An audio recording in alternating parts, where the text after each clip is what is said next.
G'day guys, Mark Ablett here from Wasp. We're here at beautiful Campione on Lake Garda, Italy. Well, we've had a pretty trying day today. We've been waiting all day to try and get a practice race in. We finally did. We got...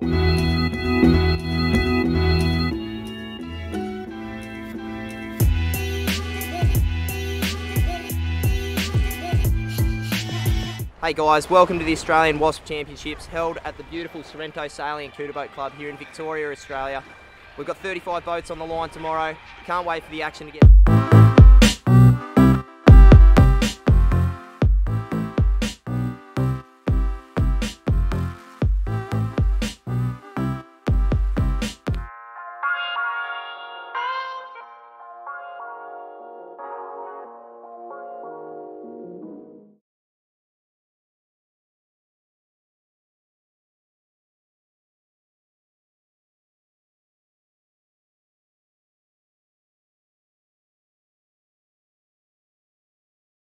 National Championships. Today was a bit of a practice day with some of the boats and the race committee heading out to do a few short windward leeward races and a few slalom races as well.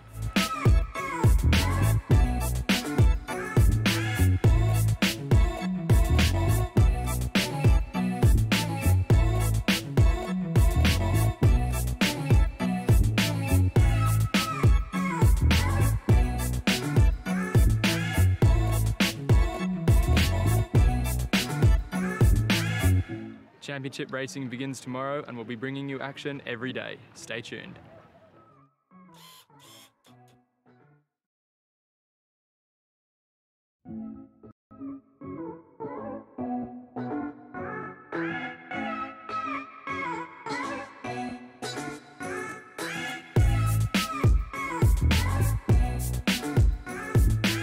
Welcome back to day one of the 2018 UK Wasp National Championships. 5 championship races were held today over 2 sessions with 3 in the morning and 2 in the afternoon.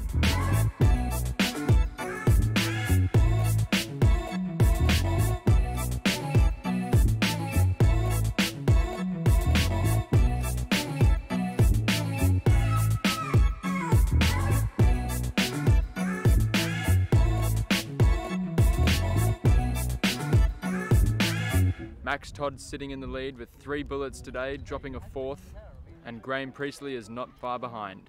Jamie Calder showed the biggest improvement today, getting an 8th in the first race, followed by a 5th, a 4th, 3rd, finally winning the last race of the day to put him in 3rd overall.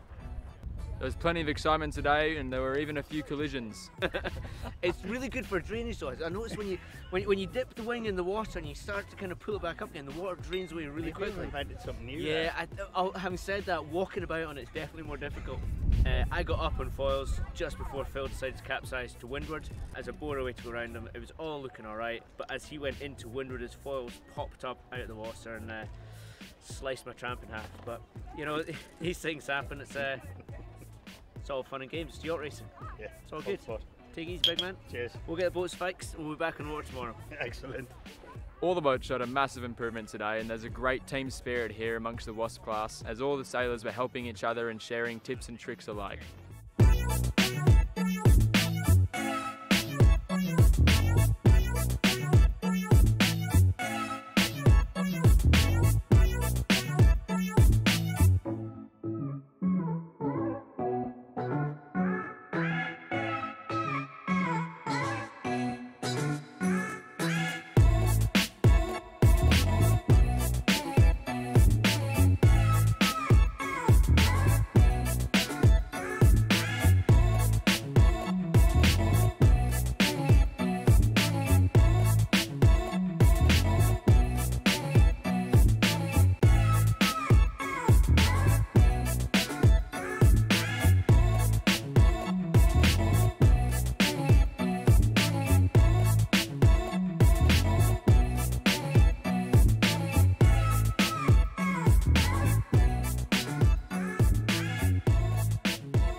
That's it for day one of the UK Wasp Nationals. Stay tuned for more action coming up later on.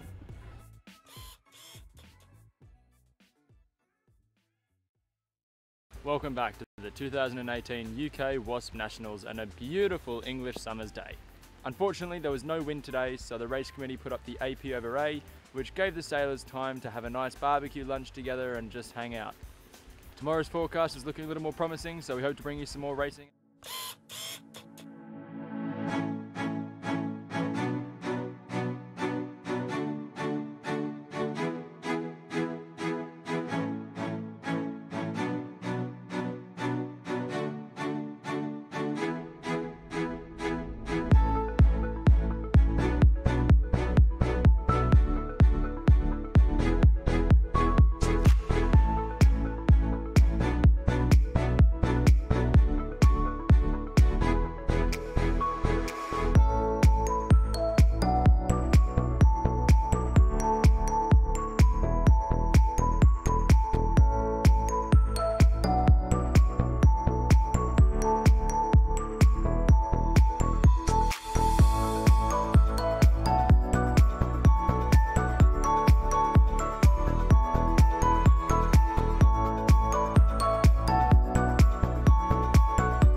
Hello and welcome to Rutland Sailing Club and the first ever UK Wasp National Championships.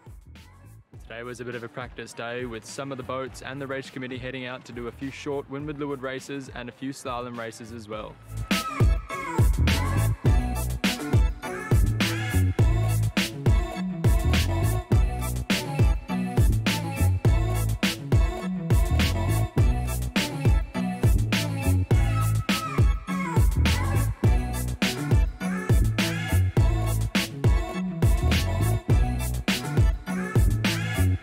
Championship racing begins tomorrow and we'll be bringing you action every day. Stay tuned.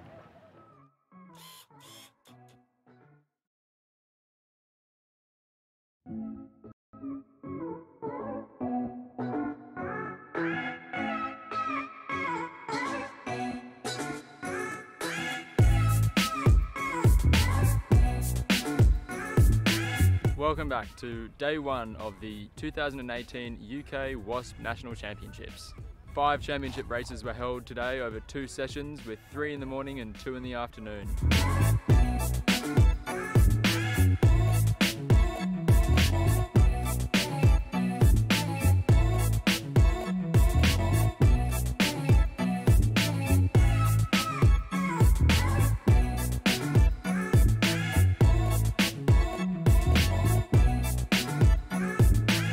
Max Todd's sitting in the lead with 3 bullets today, dropping a 4th, and Graham Priestley is not far behind. Jamie Coulter showed the biggest improvement today, getting an 8th in the first race, followed by a 5th, a 4th, 3rd, finally winning the last race of the day to put him in 3rd overall. There was plenty of excitement today and there were even a few collisions. It's really good for drainage though. I noticed when you dip the wing in the water and you start to kind of pull it back up again, the water drains away really quickly. Invented something new. Yeah, having said that, walking about on it's definitely more difficult. I got up on foils just before Phil decided to capsize to windward. As I bore away to go around him, it was all looking alright, but as he went into windward, his foils popped up out of the water and sliced my tramp in half. But you know, these things happen. It's all fun and games. It's yacht racing. Yeah, it's all good. Spot. Take it easy, big man. Cheers. We'll get the boats fixed and we'll be back on water tomorrow. Excellent.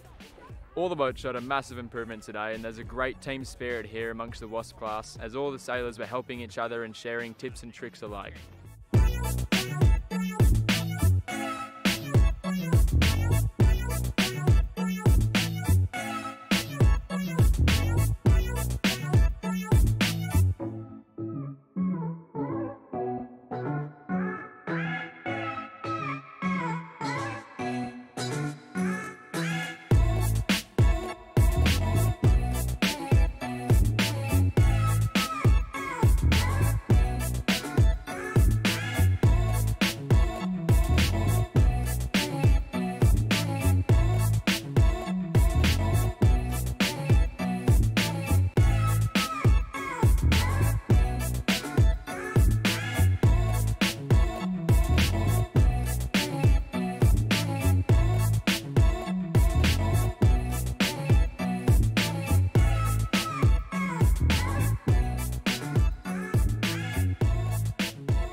That's it for day one of the UK Wasp Nationals. Stay tuned for more action coming up later on.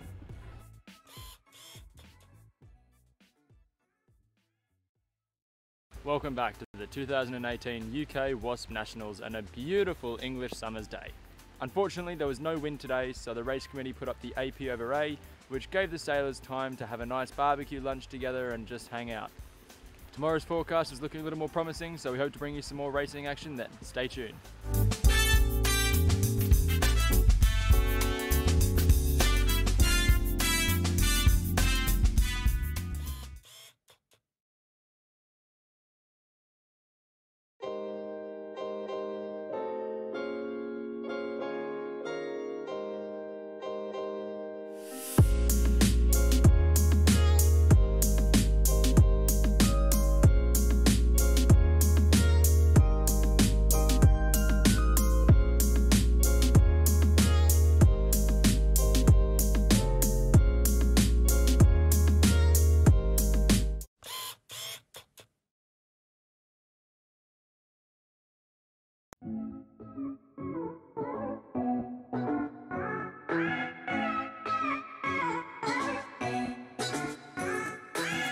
Hello and welcome to Rutland Sailing Club and the first ever UK Wasp National Championships.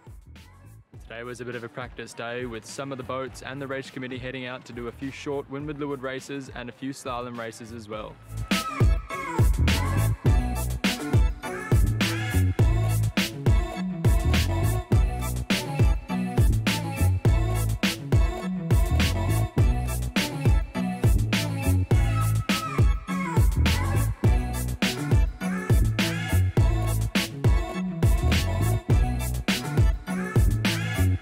Championship racing begins tomorrow and we'll be bringing you action every day. Stay tuned.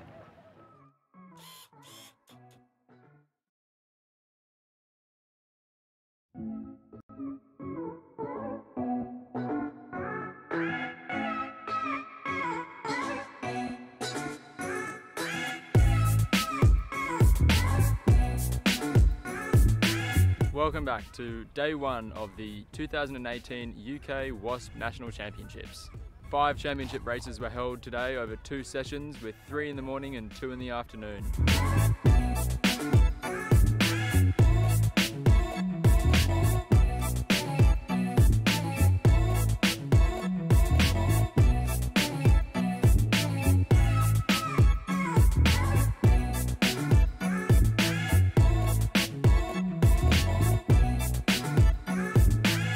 Max Todd's sitting in the lead with 3 bullets today, dropping a 4th, and Graham Priestley is not far behind. Jamie Coulter showed the biggest improvement today, getting an 8th in the first race, followed by a 5th, a 4th, 3rd, finally winning the last race of the day to put him in 3rd overall. There was plenty of excitement today and there were even a few collisions. It's really good for drainage though. I noticed when you dip the wing in the water and you start to kind of pull it back up again, the water drains away really quickly. Invented something new. Yeah, having said that, walking about on it's definitely more difficult. I got up on foils just before Phil decided to capsize to windward. As I bore away to go around him, it was all looking alright, but as he went into windward, his foils popped up out of the water and sliced my tramp in half. But you know, these things happen. It's all fun and games. It's yacht racing. Yeah, it's all good. Spot. Take it easy, big man. Cheers. We'll get the boats fixed and we'll be back on water tomorrow. Excellent. All the boats showed a massive improvement today and there's a great team spirit here amongst the Wasp class as all the sailors were helping each other and sharing tips and tricks alike.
That's it for day one of the UK Wasp Nationals. Stay tuned for more action coming up later on.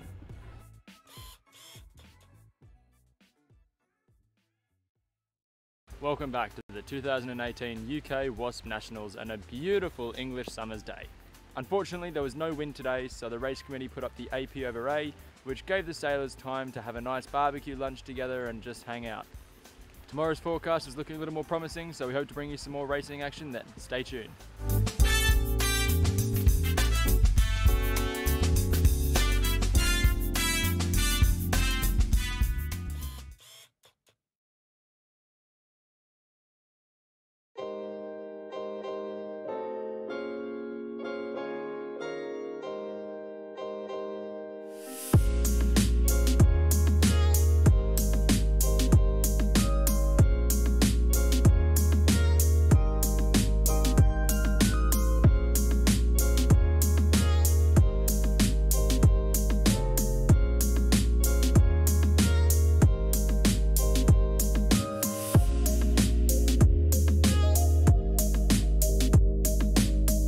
Welcome back to the final day of the 2018 UK Wasp National Championships. With about 5 knots on the race course, the fleet got 4 races in back to back, proving that the Wasp can be raced as a low riding class.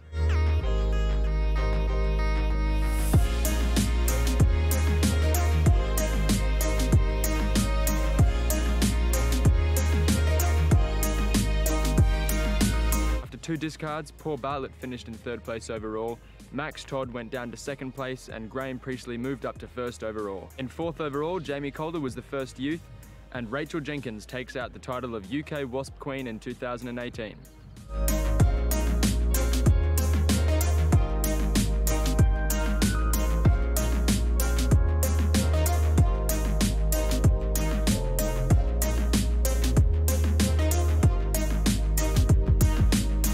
That wraps it up for the 2018 UK Wasp National Champs. We'll see you soon.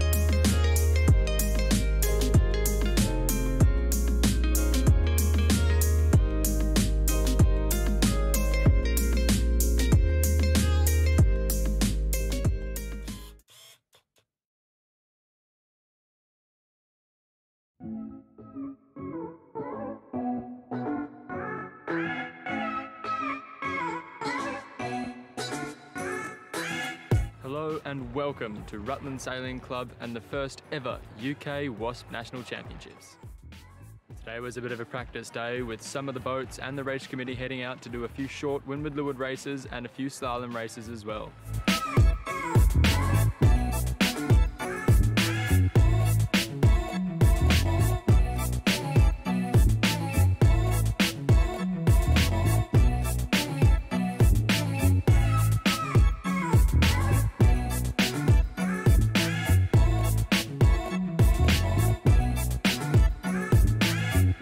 Championship racing begins tomorrow and we'll be bringing you action every day. Stay tuned.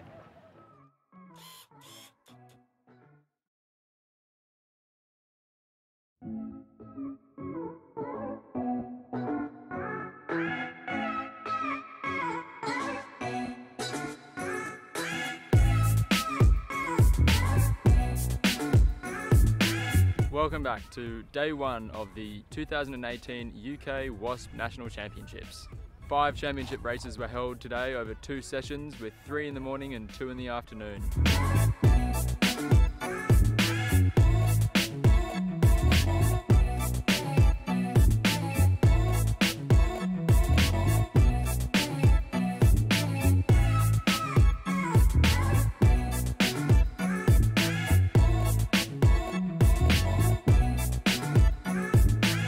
Max Todd's sitting in the lead with 3 bullets today, dropping a 4th, and Graham Priestley is not far behind.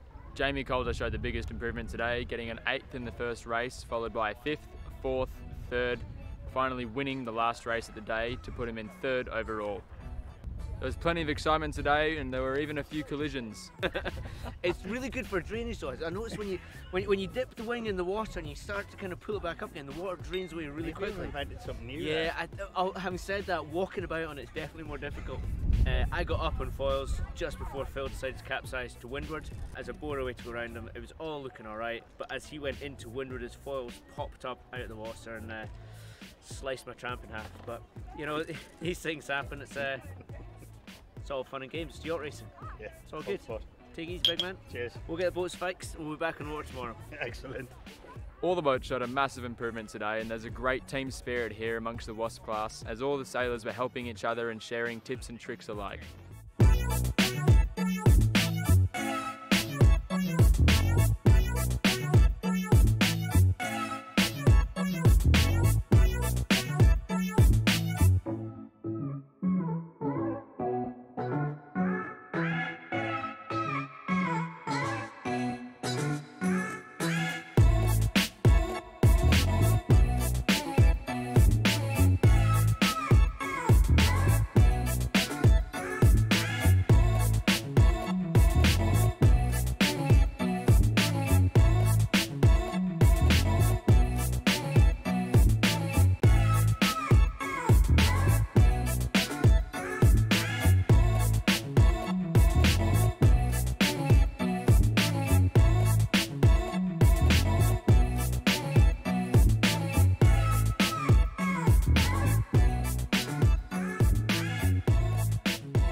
That's it for day 1 of the UK Wasp Nationals. Stay tuned for more action coming up later on.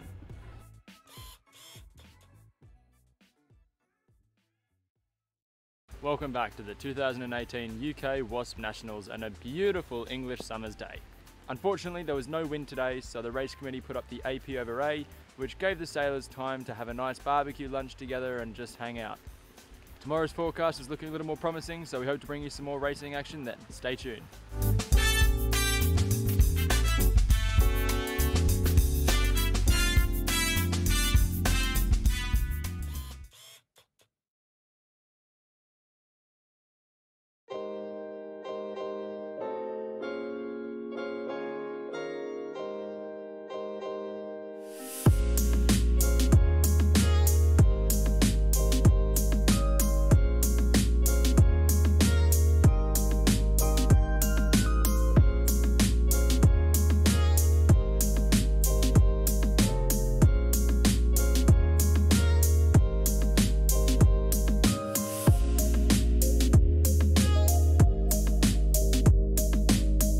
Welcome back to the final day of the 2018 UK Wasp National Championships.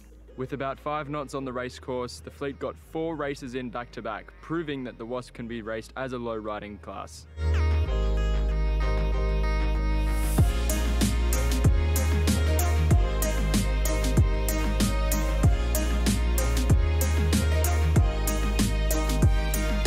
After 2 discards, Paul Bartlett finished in 3rd place overall, Max Todd went down to 2nd place and Graham Priestley moved up to 1st overall. In 4th overall, Jamie Calder was the first youth, and Rachel Jenkins takes out the title of UK Wasp Queen in 2018.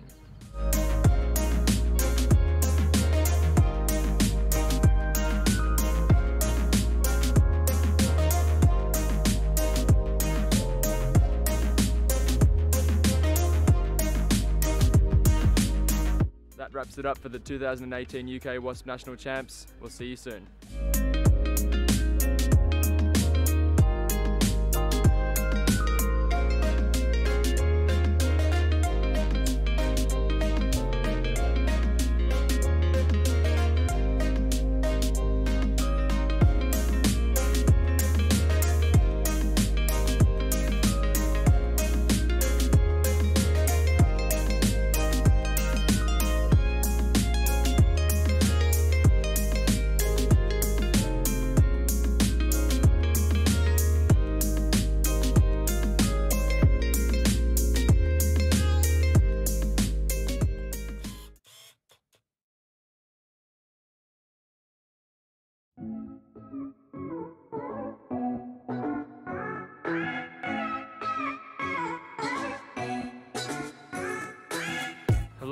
welcome to Rutland Sailing Club and the first ever UK Wasp National Championships.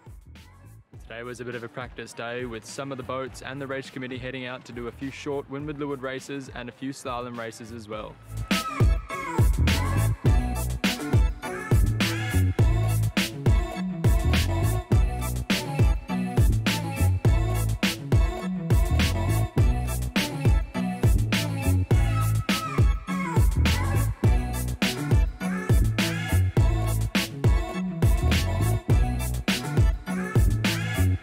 Championship racing begins tomorrow and we'll be bringing you action every day. Stay tuned.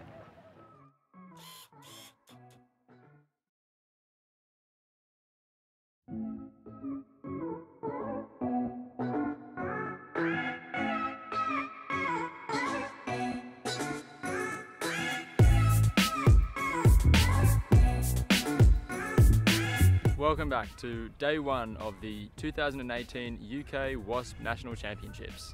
5 championship races were held today over 2 sessions with 3 in the morning and 2 in the afternoon.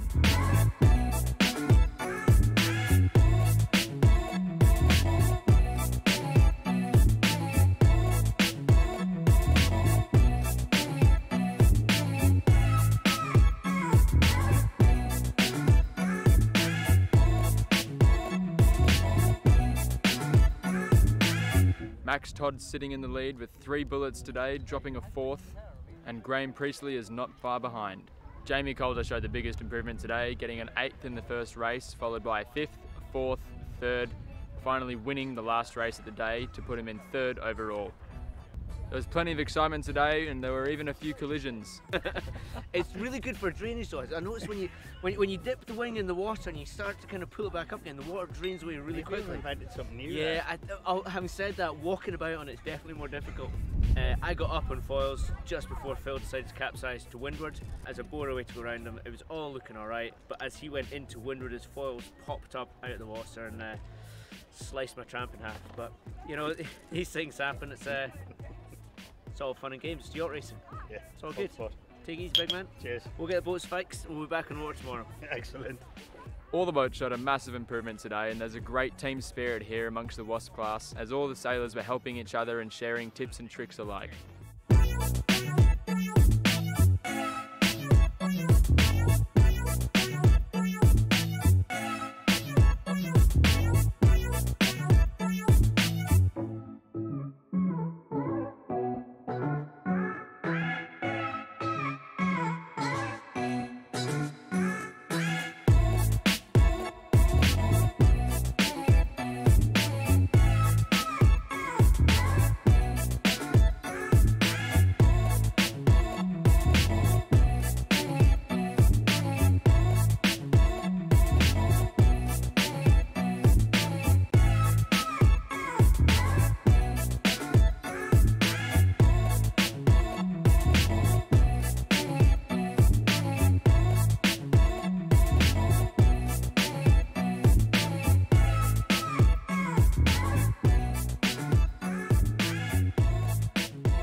That's it for day one of the UK Wasp Nationals. Stay tuned for more action coming up later on.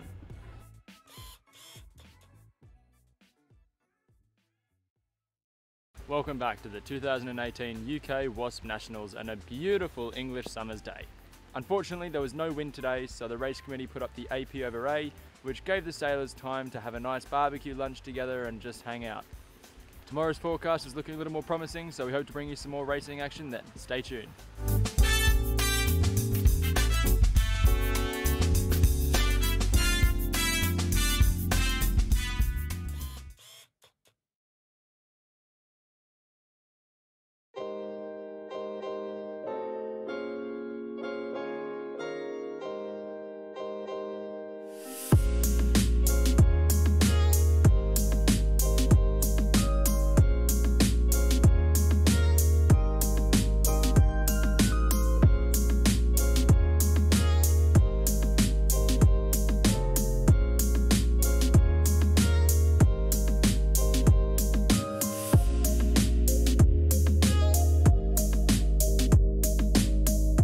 Welcome back to the final day of the 2018 UK Wasp National Championships. With about 5 knots on the race course, the fleet got 4 races in back-to-back, proving that the Wasp can be raced as a low-riding class.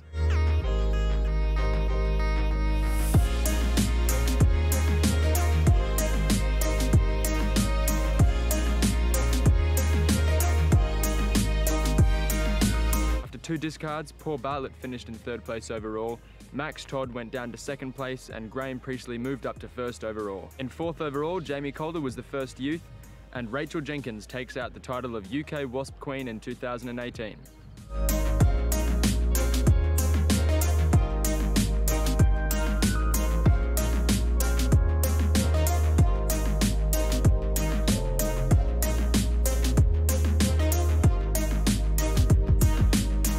That wraps it up for the 2018 UK Wasp National Champs. We'll see you soon.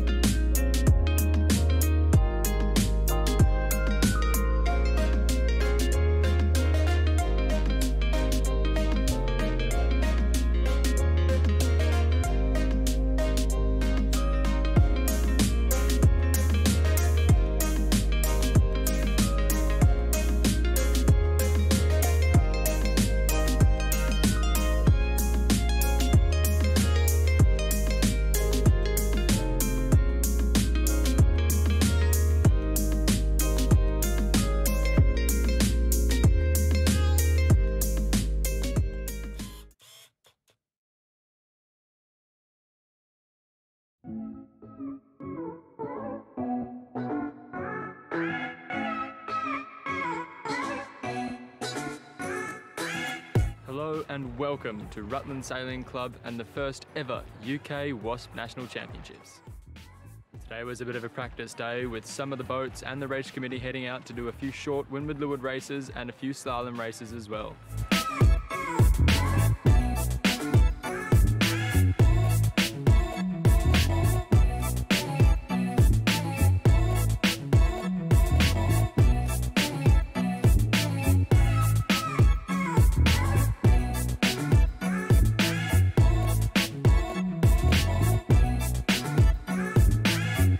Championship racing begins tomorrow and we'll be bringing you action every day. Stay tuned.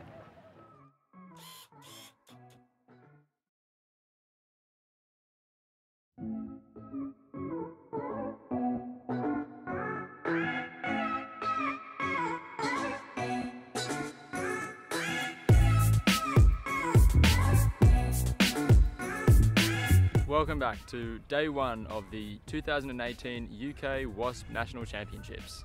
5 championship races were held today over 2 sessions with 3 in the morning and 2 in the afternoon.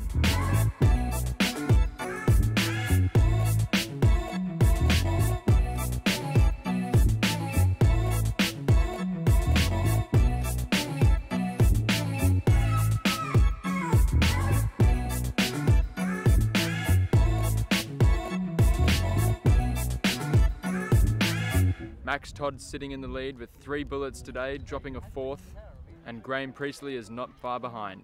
Jamie Calder showed the biggest improvement today, getting an 8th in the first race, followed by a 5th, a 4th, 3rd, finally winning the last race of the day to put him in 3rd overall. There was plenty of excitement today, and there were even a few collisions. It's really good for drainage though. I noticed when you dip the wing in the water and you start to kind of pull it back up again, the water drains away really quickly. Invented something new. Yeah, having said that, walking about on it's definitely more difficult. I got up on foils just before Phil decided to capsize to windward. As I bore away to go around him, it was all looking alright, but as he went into windward, his foils popped up out of the water and sliced my tramp in half. But you know, these things happen. It's all fun and games. It's yacht racing. Yeah, it's all good. Spot. Take it easy, big man. Cheers. We'll get the boats fixed and we'll be back on water tomorrow. Excellent. All the boats showed a massive improvement today, and there's a great team spirit here amongst the Wasp class, as all the sailors were helping each other and sharing tips and tricks alike.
That's it for day one of the UK Wasp Nationals. Stay tuned for more action coming up later on.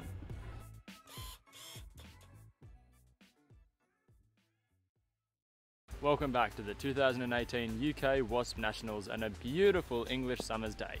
Unfortunately, there was no wind today, so the race committee put up the AP over A, which gave the sailors time to have a nice barbecue lunch together and just hang out. Tomorrow's forecast is looking a little more promising, so we hope to bring you some more racing action then. Stay tuned.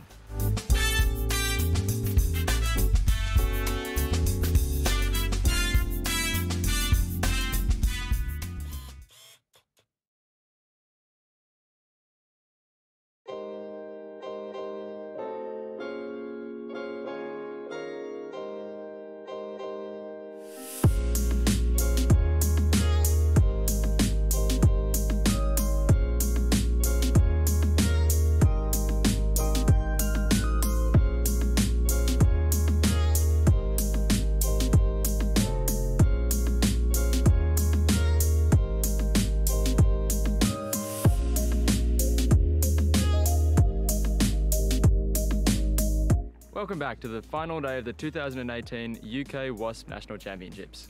With about 5 knots on the race course, the fleet got 4 races in back to back, proving that the Wasp can be raced as a low riding class.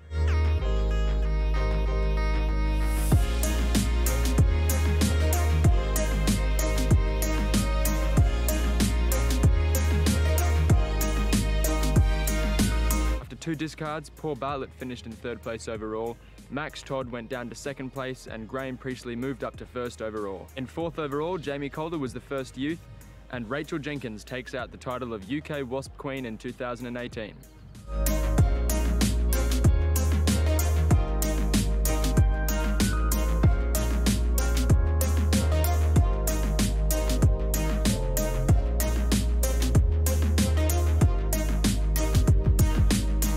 That wraps it up for the 2018 UK Wasp National Champs. We'll see you soon.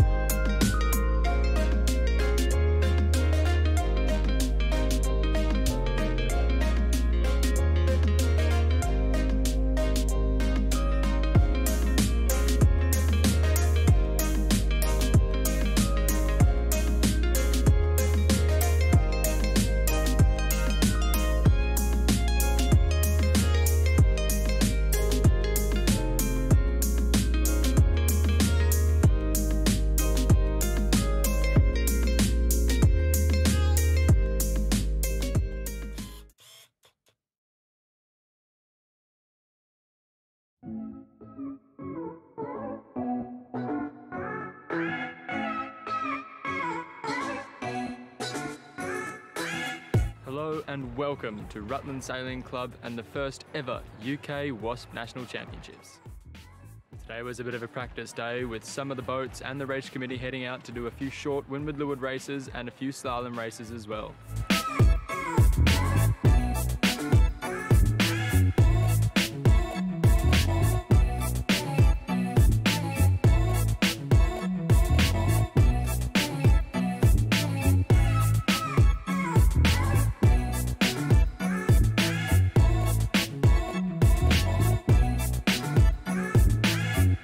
Championship racing begins tomorrow and we'll be bringing you action every day. Stay tuned.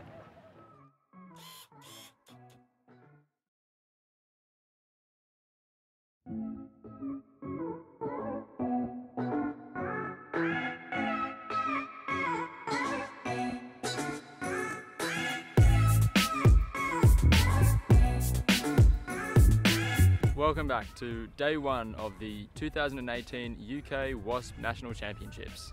5 championship races were held today over 2 sessions with 3 in the morning and 2 in the afternoon.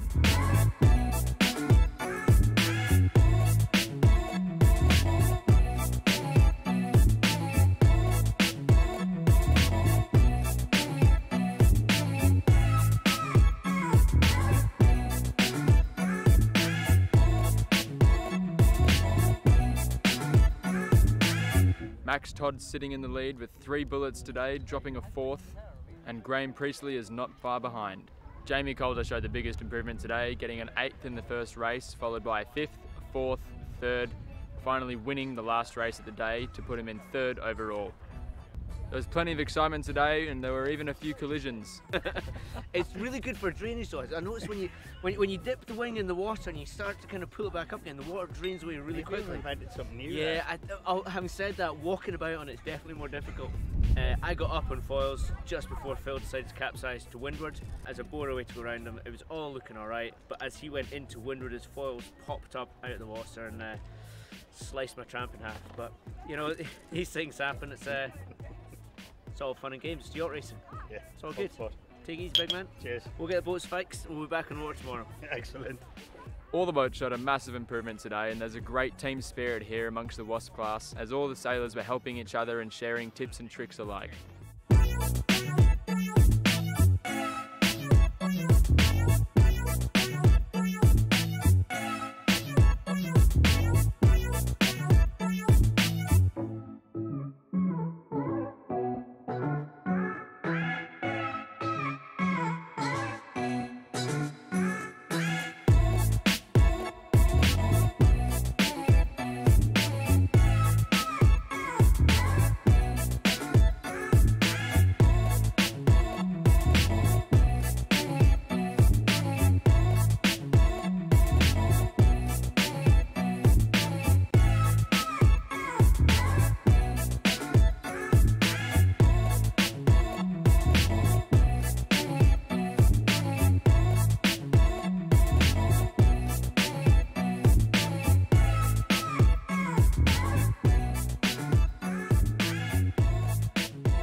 That's it for day 1 of the UK Wasp Nationals. Stay tuned for more action coming up later on.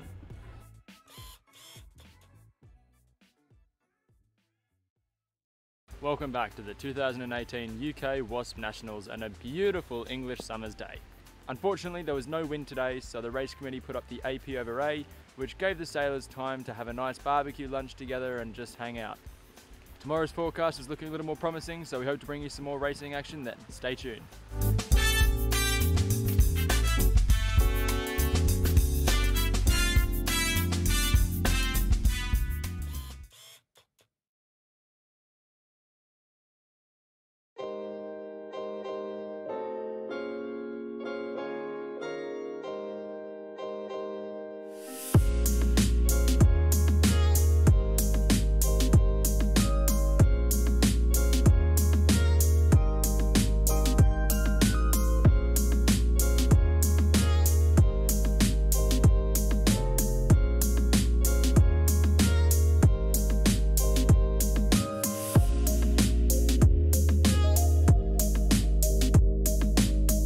Welcome back to the final day of the 2018 UK Wasp National Championships.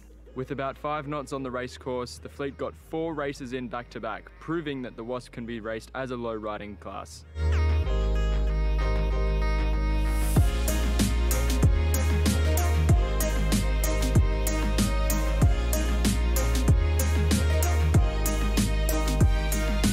After 2 discards, Paul Bartlett finished in 3rd place overall, Max Todd went down to 2nd place and Graham Priestley moved up to 1st overall. In 4th overall, Jamie Calder was the first youth, and Rachel Jenkins takes out the title of UK Wasp Queen in 2018.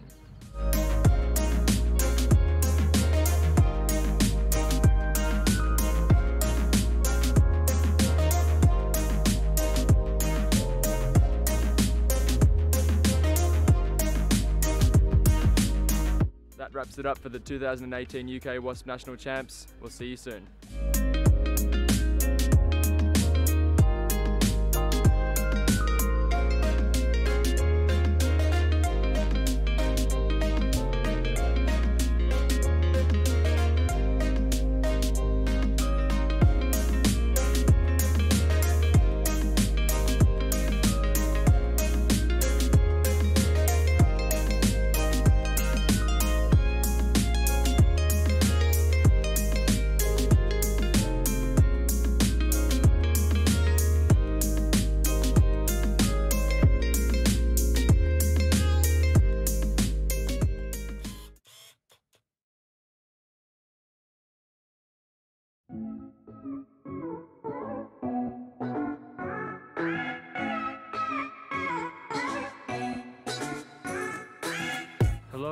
welcome to Rutland Sailing Club and the first ever UK Wasp National Championships. Today was a bit of a practice day with some of the boats and the race committee heading out to do a few short windward-leeward races and a few slalom races as well.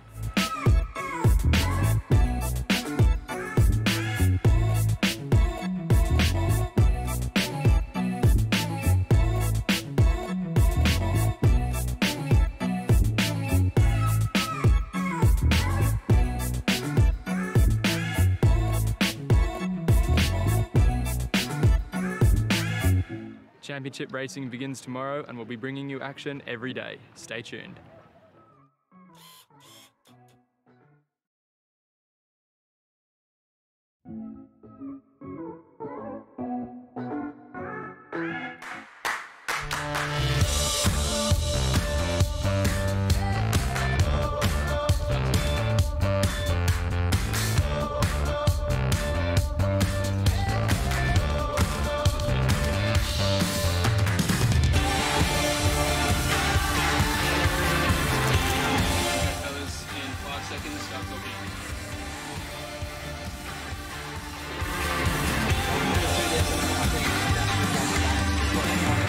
Day here in Western Australia, the Wild West as they call it. I'm here with my co-commentator Will Bolden, mate. We've got one that's just turned it on for us today, haven't we? Mate, it's an absolute cracker of a day. We couldn't have asked for any better. We've probably got about gusting up to around 18 knots of air at the moment.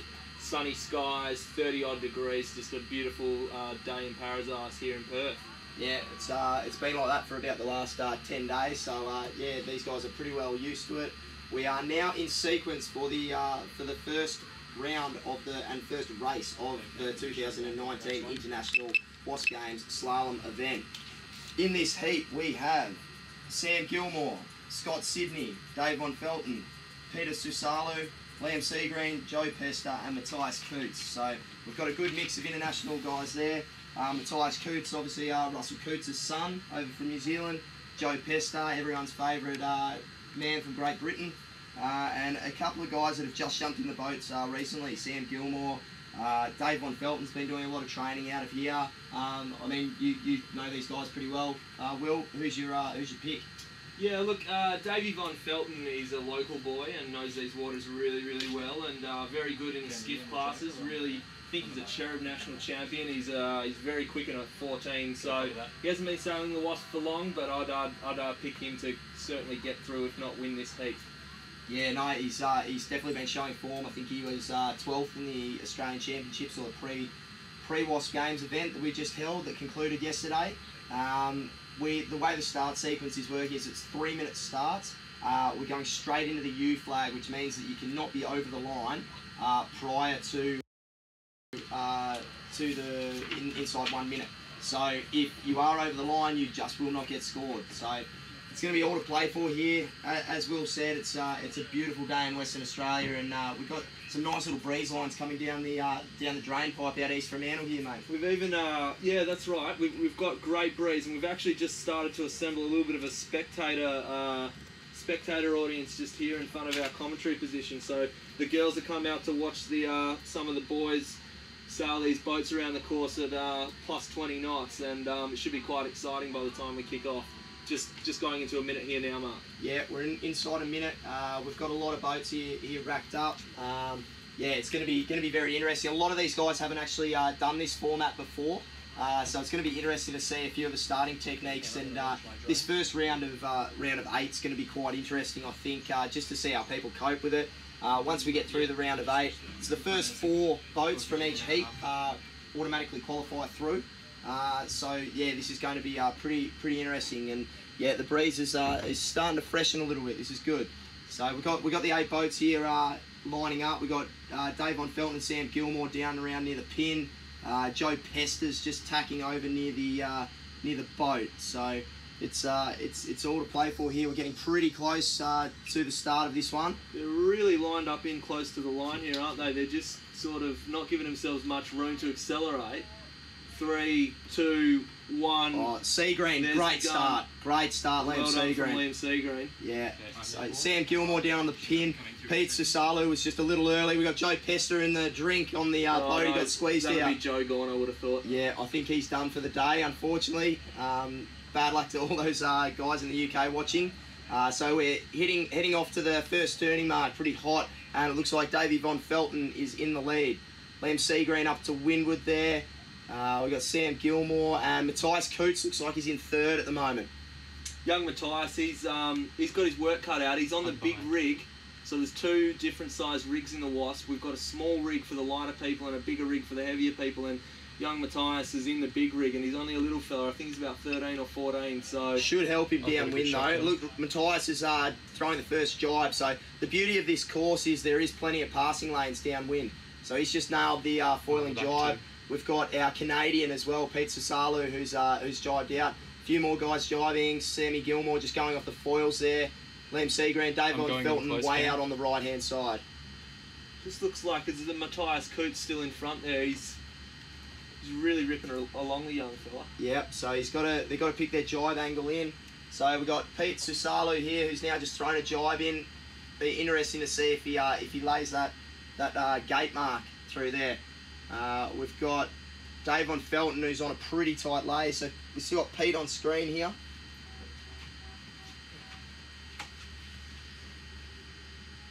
So yeah, we've still got Davey Von Felton coming in pretty hot. He's got the guys up to windward. He's just thrown a jibe in now, sort of thing. So he's gone around the gate.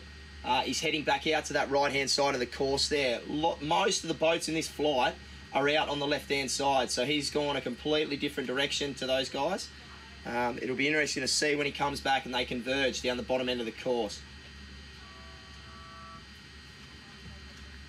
And it looks to be that some of these boats, they're really pushing the racing hard, and you can just see occasionally some of them are ventilating on the rudders, and you get this big squirt of water popping up from their rudder verticals, and it's just because they're pushing the boat to the absolute limit. There's a nice jibe there from that guy. Yeah, Matthias, good jibe there. Excellent. It's going to be pretty close coming in. I think Dave Von Felton's actually jibed out on the right-hand side. I think he is in front, and he's heading for the finish. We've got Matthias is probably the furthest left boat. Okay, Cam, can you switch on?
through to the final, or through to the next round, sorry, out of that heat. And just a reminder, it doesn't matter if you win or second or third or fourth in this heat, as long as you're in the top 4, you progress through to the next round, Mark. So, you know, you've just got to be in the 4. The winning doesn't count until later on today. Yeah, these early rounds, I think it's really just about making sure you just get the job done, do enough to basically get through, have a run of the course, and just work out, you know, where the bearings are and everything like that. Now, an interesting point, Mark. If you finish 4th in your heat, does that mean you're seated in an easier in an easier heat for the next round? I'm a bit away yet. I got the battery in my pocket. See it. Sorry? I can't even see it. I'm going as fast as I physically can. I'm straight here somewhere. Oh yeah, here I am. I'll wait for the horizon.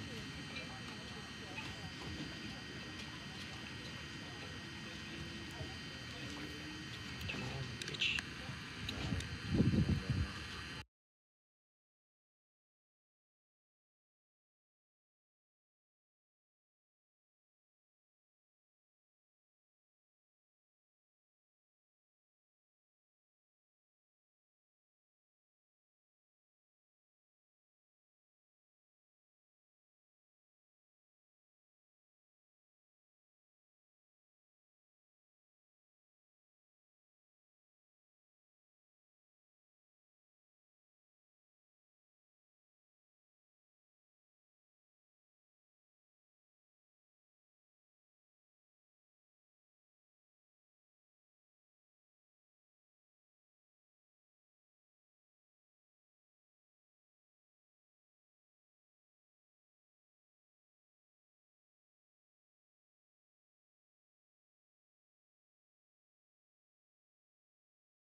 Each other and the girls too, of course, and having a beer, and it's sort of telling everybody how many wind shift they've missed, and then we've been kicking off late in the afternoon the next day, so it's just a great environment, great boat, and great people to be around. Yeah, I think the just the ease of, you know, rigging the boat and things like that. It's all I'm going to come back in and land then. And how it's got a few more things to collect on the way through. I mean, that's because those boats are really high level, high performance. You know, and they've got fully adjustable everything on them. You know, with the Wasp, you've got, you know, 3 or 4 controls. They're not too complicated. I mean, we were sitting around in the rigging area probably about half an hour ago, and most of these guys were actually rigged up. I'm just going to interrupt you there, mate. Now, this is one of our lovable larrikins that we've got on screen here with the flash on his sail. Yeah, and the nut huggers as well. And the nut huggers. Yeah. So this is the sort of things these blokes get up to. He reckons he's Flash Gordon, and he's wearing these speedos that they call nut huggers. Which have been developed by some other sailors in the fleet, yeah, they're sort of taking off a little bit. So we got probably about 6 or 7 guys out here who are actually sailing in the nut huggers today. Gus did tell me that he reckons that sign on his sail adds an extra 5 knots of boat speed. That's yet to be confirmed. Yep. But yeah, no, he's there's a lot of guys and girls here who are just loving being over here in WA, to be honest, and you know, being around their mates, and there's a really good core group, to be honest. I mean, last night. I mean, I think the guys and girls did a bit of damage with some of the local watering holes. Yeah, I took some of the interstate and overseas guys out for a bit of a look around town, and we had a great time. And I don't know how Gus went though. I think the Flash Gordon thing might have scared some of the ladies off, but he certainly enjoyed himself, which is fantastic. Yeah, no. I think there was a few sore heads this morning. We've just gone into sequence here for the third heat. So with this heat, we're looking at we got Tommy Devine, Jack Abbott, Max Godfrey, Grant Alderson, who's actually our Wasp agent over here. He's done a fantastic job growing the fleet. Little Richard from Malta. He's a multiple European Opti champion. Fourth of the Opti Worlds. More Richard. Yeah. So he's only about 40 kilos, 42 kilos, I think. He's 14 years of age. He's actually sailed the Wasp for about 2 years now, in between his Opti campaign, and he just loves it, you know. So we've got him here on screen at the moment. Will, you've been doing a little bit of work with him as well over the last few days. We've had his mum out on the boat. You know, Richard and his mum Andrew are really, great people, and Richard's a fantastic young little sailor, and I'm sure he's going to be someone that we're going to watch out to in the future. And he is like an example of what the current generation of sailing is all about, with this foiling phenomenon that's now the vogue thing. Yeah, I think the good thing about it too is Will, that it's a great cross strainer for him. Fantastic. I mean, he does a lot of Opti work, and then just to be able to come out here and have some fun, come out to Australia, I think it's a real bonus for him. Sort of thing. So, and I'm sure he'd love to give his sponsor One Sails a plug if he was around for supplying him some good gear. You wouldn't have anything to do with that, I would you? not have anything to do with that at all. No. Yeah. So we've also got Benny Gunther and Henrik from Norway. He's got the Helly Hansen on the sail, fully branded up and stickered up. So it's going to be interesting, this one. I'm not sure. This one's pretty wide open, to be honest. Benny Gunther, he's been in the boat not long. He's out of lasers. He did 4 years of the laser campaign. We've got little Richard who's doing well. Maxie Godfrey's a moth sailor. He's got a new Mac 2 as well, and he's sort of coming to grips, getting a bit of racing practice up with the Wasp sort of thing ahead of the Moth Worlds actually in 2019. So a couple of these guys using this as a bit of a tester and get their racing skills up on the foiling boats, which is great to see. Great to see the crossover with that. So we're inside a minute now, are we, Will? Yeah, just inside a minute, and these guys are stacking a little bit further up towards the committee boat end than we had previous races. So they must have been watching some of the other starts and thinking that the guys up the line looked to be doing well. Although, in saying that, the hungry guy that started at the pin was first to the reach mark in the last race, so maybe a little wind shift. 3, 2, Here we go. Gunther 1. on the foils. That's a great start. Richard had a great start too. Richard down towards Godfrey the pin. got a little bit gassed there. Jack Abbott in the middle of the pack. Grant Alderson showing a bit of form up there near the boat. It's good to see Grant out. He's a bit of an older guy. So in this race, we've got the young Richard, only 13, and then we've got a slightly more senior citizen in Grant Alderson. We got great shots here coming from our drone here. We got Henrik. Looks like he's come out from the pin end, and he's actually leading into this first mark. So I think the breeze just gone a little bit soft now. Though there's a gust coming down off Point Walter now, off the sandbank. Looks like we've got Henrik who's going to go round in first. Team Norway, get around him. So then I think we've got, who is that? Is that Benny Gunther that's going around, or Max? So I think made a comeback. This is a really tight heat. This is great racing right here. So we've got Max in second there, Max Godfrey. We've got Henrik who's still leading. Jack Abbott's just thrown a jibe in behind there, just to split from the fleet, get a little bit of separation. Again, that's the beauty of this course, is there's a lot of passing lanes. So it's great to see. But you throw a blanket over these boats. This is a great heat. So the top 4 looking pretty good. Max Godfrey looking pretty solid there. He's a big boy, Max. I think he's about 85 kilos and 6'8" or something. So he's got plenty of leverage to swing it down in these windier conditions. It's good to see Richard in the with the 6.9 rig on him as well, and he's more than competitive with these guys in this breeze, which is great. So we just got Henrik who's just gone into a jibe there straight away. So he's gone through the gate, and they will be looking to load up and line up for a lay into the finish line here. So we got Henrik. There's I think Jack Abbott's getting absolutely mapped down there off the down the bottom sort of thing. So he's on the inside by the look of it. Too much socialising last night from Jack, I think. Yeah. He's still in the top 4 though. He's going to probably qualify here by the look of it. So they're still heading out far right here, sort of thing. So who's going to be the first to pull the trigger? Yeah. It's actually interesting. You can't get too far downwind and to the right there. You have to be careful because there's actually a bank that comes out, and you go into that.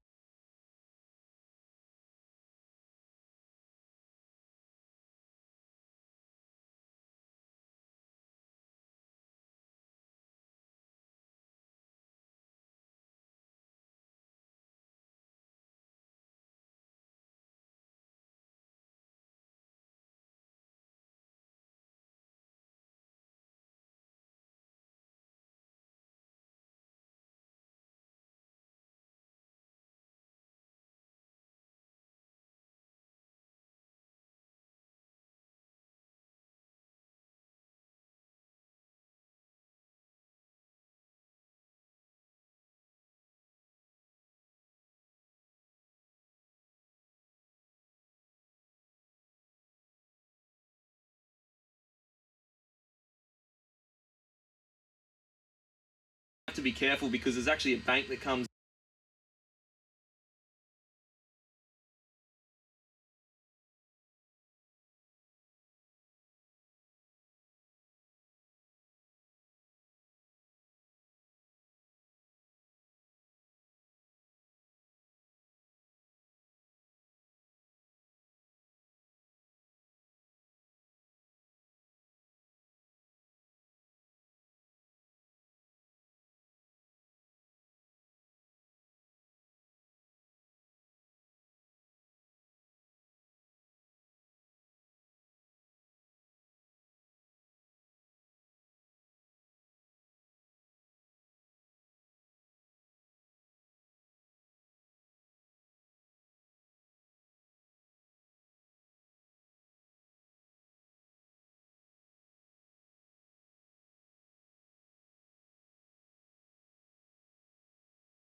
We've got 1 and 2, and then a lot of daylight back to third. 1 and 2, and then a lot of daylight back to third. I reckon that's Sivert from Norway, actually. He's been out here for the best part of the moment. He'll be 3 or 4 weeks training. He's been out here for the best part of the on the Wasp Games earlier. Yeah, right, so we've got a conversion coming in here. I don't know whether Sivert's actually laid the finish line here. Rory's starting to soak down. He's got good pressure coming through. This is a great finish coming up.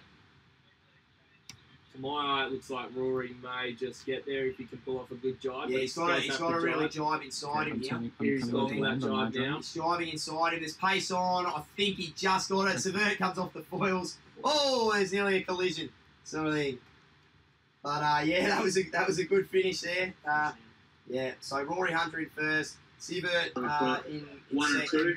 And then we got a bit of daylight back to the rest of them there. A lot of daylight mark back to the rest. I reckon young Caroline might actually get through here. We got Caroline going through a jibe actually down in the finish at the moment.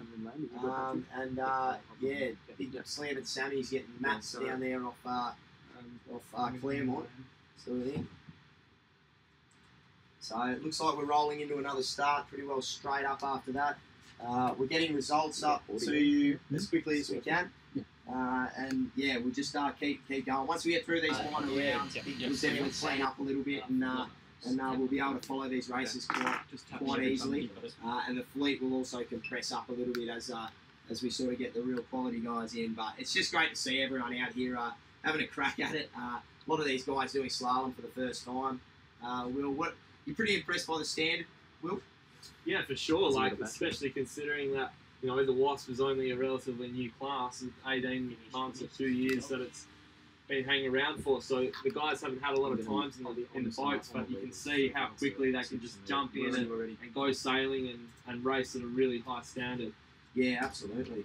And even guys like Brad Devine jump in and he's only been in the boat for I think 4 or 5 weeks, so about a month, and he was having top 5 results at the Nationals just on the weekend. So they are a boat that you can just jump in and start to get towards the front of the fleet, and that's the whole idea of having a one design class as opposed to the. There's a couple of real heavy hitters here in this fleet. We've got Sammy McKay, Bruce Curson, Oscar Rovik from New Zealand. We've also got a bit of a rock star here. Tommy Johnson is out there on Andrew McDougall's boat. Actually, as we start looking to roll into a start, they're away. They're all off the foils at the moment. It looks like Big Brucey's just got up and he's away now. So out to leeward there. Now they're all starting to go. They've got some good puff coming out of Point Walter here. We've got James Cornwall. Is Tom Johnson up? Yeah, he is. Yeah, just he's away now. So out to leeward there. Now they're all starting to go. We've got some good puff coming out of Point Walter here. We've got James Cornwall. Tom Johnson up? Yeah, he is. Yeah, Tom's up. So looks like he'd be in second at the moment. Yeah. Tom Johnson, America's Cup sailor with Oracle, for those listening at home. You may not have heard of him before. It's a pretty tight heat, this one. They're all heading down. We're just getting to that first turning mark. Big Brucey Curson from New Zealand. He's been a real staple of the Wasp fleet since it started. He was in Campione for the first Wasp Games and also came to the Euros and the Australian Nationals as well last year. So he's been putting a lot of time in as these guys go around. First jibe, that looks like Tommy Johnson going through a jibe now. He's split off from the fleet. We've still got Bruce Curson in first here. Looks like there's more pressure down the middle of the course. What do you reckon, Will? Yeah, I would have thought jibing out's not a bad option. We just see someone try to drive around the mark there and put it in. But yeah, for sure, jibing out seems to be working. Rory Hunter did it in the last race. Tommy's doing it now. Yep, so we got Bruce Curson here at the moment. Looks like Oscar Rovik out to windward of him. As we said before, there's still some pretty big holes in the breeze. We got Tommy Johnson's just gone into a jibe. This would be a pretty interesting cross, I reckon. There's a real split sort of thing in the fleet at the moment. Bruce is still just holding on. He's putting on a bit of a masterclass here, actually, Brucey, which is great to see. He's a very fit man, Bruce, and yeah, he'll be loving this time out in front. Absolutely. So we got the Kiwi, another Kiwi in second. I'm pretty sure that's Oscar Rawvik that's in second. Or it could be Sam McKay, I'm not too sure.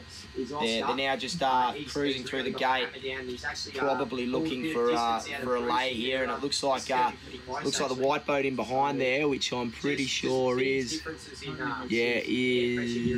Oscar. He's really got the hammer down. He's actually pulled a bit of distance out of Brucey. This is going to be pretty close actually. So just big differences in air pressure here as well. It's just if you're in the path. So he's thrown one at him. He's jibed on top of him. Be interesting to see if he can lay the finish from that angle. So and another boat coming in, I think that's Sam McKay that's just crossed in front of those guys. Tom Johnson out from the middle as well, who's crossed. This is going to be all to play for here. There's nothing in the top four. I don't think these two boats here that jibed early can lay the finish. They're going to have to go back and do another jibe. You can see he's trying to soak down. Yeah, so Oscar's jibed back, crossing Bruce. Bruce has gone from first to fourth at the moment. Oscar takes the win. Tommy Johnson in second. That was close. It just shows how quickly this format of racing can change. It just shows, doesn't it, Will? You don't have to make too many mistakes, and they're all over you this fleet. One mistake, doing 25 odd knots, and you lose a heck of a lot of distance, and we just saw that then. But top four, that's all you need to get. Yeah, To you in about 10 or 20 seconds. Okay, so we're just moving into the heat number 7 here. heat 7. We're with inside 2. Now, do we have Tom Trotman in this heat, who just won the Australian Nationals last week? Yeah, it's a fairly hot heat, this one. I'm going to see if we can't get a shot here of Tom Trotman and what he's wearing. I don't know if we can pick that up on the camera, but he's wearing Speedos, his nut huggers. He's just wearing underpants, basically. Here we go. We're getting him up now on the drone. There's Tom. There he is. There's Tom Trotman in his nut huggers. Yeah, and just loving. He's a bit of the king of lifestyle at the moment, Tommy. He's got his Mercedes Benz on his sail and his nut huggers on his bum. Yeah, no, he's good on the bloke. He's going well. This is going to be a pretty hot heat. We got Big Al Murchison, who probably got best on ground last time. Al Murchison was best on ground by a long way last time. We've also got Elise Beavis, one of the girls, another one of the girls here, who works for Emirates Team New Zealand as a designer. So yeah, it's going to be a really hot heat, this one. We've got the Swiss in here, Nicholas as well. Tommy Brewer, who actually won the first ever slalom event. We've also got another rock star here, Big Lukey Parkinson. He's on the West Australian demo boat having a crap. So they're all struggling to get on the foils now. You would have thought Luke Parkinson's going to need about 35 knots to get one of these up. He's up though, he's up. That's a great start. That is a great start. Chuka Trotman just soaked down over the top there. Elise is out to windward. This is great footage coming from our drone here. This is sensational coming into that first turning mark. It is going to be hot. This is probably the first heat. We've got all 8 boats on. This is a real taste of finals footy, I reckon. Tom Trotman just rolled there. We can just see he's just been rolled over. Getting gassed out the back. Getting gas. We've got Pierre from France who's up there as well. And where's Parkinson? New Zealand, sorry. Parkinson's actually around first. He's really got that demo boat wound up at the moment. And we've got Big Al Murchison just sitting out to windward of him. Parko going through a jibe now, nailed it, sort of thing. So Tom Trotman, our Australian WASP champion from the weekend, he has got some work to do. He's back a little bit here. Look at these shots coming to you. Like, you send this all around the world. It's as good as it gets, pretty much. So thanks again to Hardest Productions and also Drew Malcolm Photography for bringing all this footage to us. We've got Al Murchison now going through a jibe. Not done a lot of sailing on the WASP, if any. Yeah, so and the bloke does know how to make a boat go quick. So he's born and bred here in Perth. He's won a Volvo Ocean race in Abu Dhabi. He's sailed in the America's Cup with Parko, looking really dialed in, and we can just see him now. He's not done a lot of sailing on the WASP, if any at all, but he has sailed him off a few times. And he is a big boy, but he's going to come in. He's got starboard rights. We might see him scrape through. Al Murch just jibed all out. We can't even win this race. But yeah, Parko looking really dialed in and shooting down this course now. maybe just struggling a little bit here. He's just in a bit of a lull, and he's a big boy, but he's going to come in. He's got starboard rights. It's a genuinely hot contest. It looks like Al Mertz just dived in. Al was in the drink, I reckon. Oh, and so does Elise. Al Mertz and Elise Beavers both put it in, and see you later, Mr. Parkinson. He's just off to the races. He only knows one way, doesn't he, Parko? It's just full noise, pretty much. Full noise or nothing. And there's another guy coming in up from your top right of screen. He looks like he's on port. Parko's on starboard, so it's going to be quite close. He won't lay the finish, though. I don't reckon that guy at the top there. Or he might be. It's only going to take one puff to get him down, I think. Yeah. Oh, is that Tom? Tommy Tom Trotman. Trotman's come from nowhere. Absolute nowhere. He had no right to be there and do that. Nah, absolutely no right. He's just genuinely taking the piss there, I reckon. He's come from the clouds and he's across. And here we go. We got the battle for fourth. Oh no! Someone two in the drink and he's come through. Oh god! Al Mertz third, and some other guys come from way back and he's taken fourth because two other boats in front of him put it in. That is a genuine Stephen Bradbury. What a corker! That is something that I would do, Mark. You know, get to the finish and put it in. It's actually not a bad game plan. Just wait for them all to fall over in front of you and just come through and get the chocolate. Well, this racing can be like that at times. And look at him, that guy would be absolutely gutted right now. He's worked hard all race. And then he had no right to be there and do that. Nah, absolutely no right. He's just genuinely taking the piss there, I reckon. He's come from the clouds and he's across. And here we go. We got the is that Al Mertz? Oh no! Two in the drink and he's come through. Oh god! Al Mertz third, and some other guys come from way back and he's taken fourth because two other boats in front of him put it in. Tom Trotman had absolutely no right to be where he was. He was absolutely stone motherless around the first turning can. Looked, actually, I would go as far as to say looked a little disinterested, to be honest. Maybe he's just letting the other guys get a bit of a false hope up. I mean, you know, he's good at that. He does it on and off the water. It's good to see Parko too. He just shot through there, like, you know, pretty much the first time sailing a wasp sort of thing. You know, talented sailor, obviously, but it was great to see. Just shows with these boats, with the one design nature of them. You know, they're very much a plug and play. Jump in the boat and away you go. I mean, I think Parko made the call to sail in this event about half an hour ago. So I think 40 minutes ago. Yeah, so we had to do a bit of running around to sort his heat out. But yeah, it just shows that you know, foiling fun for everyone. That's Mark. it, mate. Foiling fun for everyone. That's what the brochure says, Will. That's what the brochure says. It's good. It's good. We're starting to really get to the point here. This is the final heat that we've actually got here in the initial qualification round, and then we're going to roll into the finals. So who's this fella here we've got just staying the greens like? Oh, big Don McPhee from Sydney. Don McPhee from Sydney. I hope that guy's put sunscreen on his head because the UV rays out here are a killer. Absolutely. They've started their away. We've got Alex in this heat against. We've only got 4 or 5 boats. Gus, there he is. Oh, that makes me happy to see. That is Gus in a nutshell, ladies and gentlemen. He's been out here for about 2 hours and he's still late for the start. That is Gus in a nutshell. Flash Gordon. He'd be late for his own funeral. He genuinely would.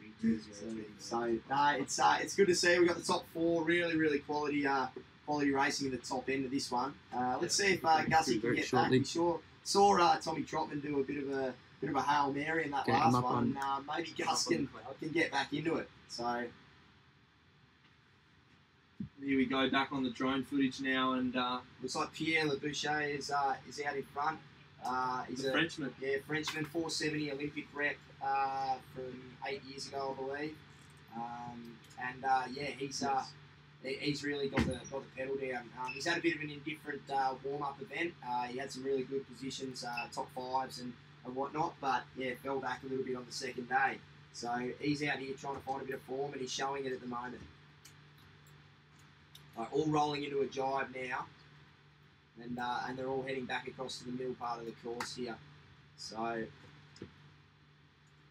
that first jibe just seems to be so important. Some guys are just not quite executing that first jibe right, and they're losing 10 lengths, and other guys are just doing it silky smooth, and they're off to the races. Maneuvers are everything, aren't they? Like you just can't afford to come off the foils in your jibes. We're coming back into the gate mark here, so the Frenchman actually laid that beautifully. Coming in there, And we've got in second place, I reckon we've got Alexander from Norway, followed then by Oscar Anderson from Sweden. And up to windward, we've got Big Donny McPhee still out there. He's still in fourth. He'll be loving that. He would love to get through to the next round here. I think Gus is sailing back off to Perth City, I think. I'm not sure where he's gone. Oh, yeah, here he comes. Going back to the pub, mate. Yeah. We just see them coming down around now. That's actually a navigational marker there on the right, or big ventilation. That's the rudder letting loose there, sucking air down, and you got no control when that happens. You're just at the mercy of the yacht. So the two leaders have stretched out here now, but Alex has put a lot of distance out as they come into the finish now. Pierre takes it from Alex. Bit of daylight back to third. Yeah. Absolutely. Alex was complaining that I put him in a hard heat, and he's just dominated it. So that's pretty awesome there. And it looks like we're going to have Oscar Anderson roll down in third. Gus Ekberg just doing enough to qualify. Oh, he's not through yet, mate. He's got to get this drive in. Oh, there he goes. Pretty loose. And then Don McPhee coming through. Unfortunately, how did Gus get back to fourth? Yeah, I don't know. That's also wrong. Yeah. These blokes, I tell you what, and in he goes. Yeah. So we're now rolling through into our first final here now. Yep. Change to cam 1. Okay. So we will be taking a break now down to 4 heats. Yep. The racing here shortly. Down to 4 heats. Yeah, 4 heats. Yeah. And again, the top 4 from each of these heats. Okay, we'll get What is the top 2 from each of these heats? Top 4 still going through. Top 4 still going through. We're going to go and throw to just highlights of and last we year's will be Australian taking a Nationals, break while from we're doing this. racing here shortly. Hey guys, welcome to the Australian Wasp Championships held at the beautiful Sorrento Sailing and Cruiser Boat Club here in Victoria, Australia. We've got 35 boats on the line tomorrow. Can't wait for the action to get started. Stay tuned for more. Highlights of last year's Australian Nationals.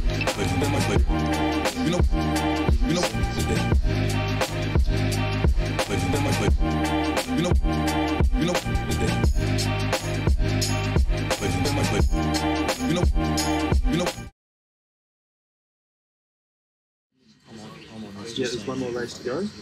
Okay, we've got Drew, so we're into the first race of the round 2. Drew's on. We're about to start. Wait, till they get set. We've been lagging so hard. Just at the start of the first quarter final here, we got Rolf Flem out to windward there. Sammy Gilmore.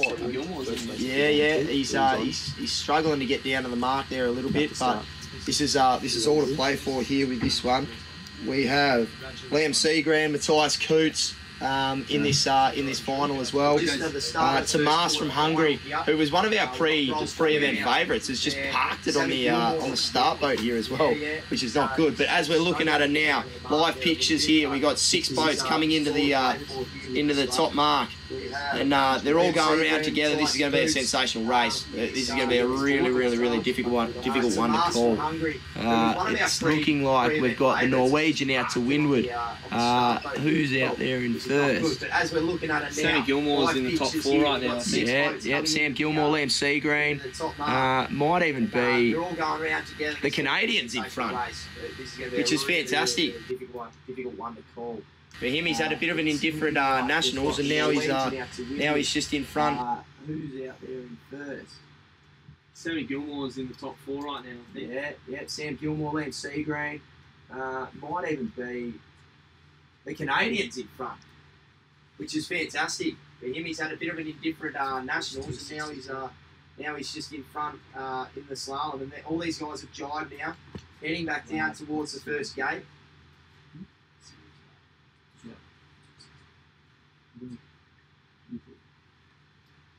Yeah, right, and the boys are really hammering down here. The breeze is just moderated marginally, actually, though. Holes are starting to pop up a little bit more than the Starboat, this is media. We were just wondering if we could just take a break for like 5 minutes, or 10 minutes, sorry.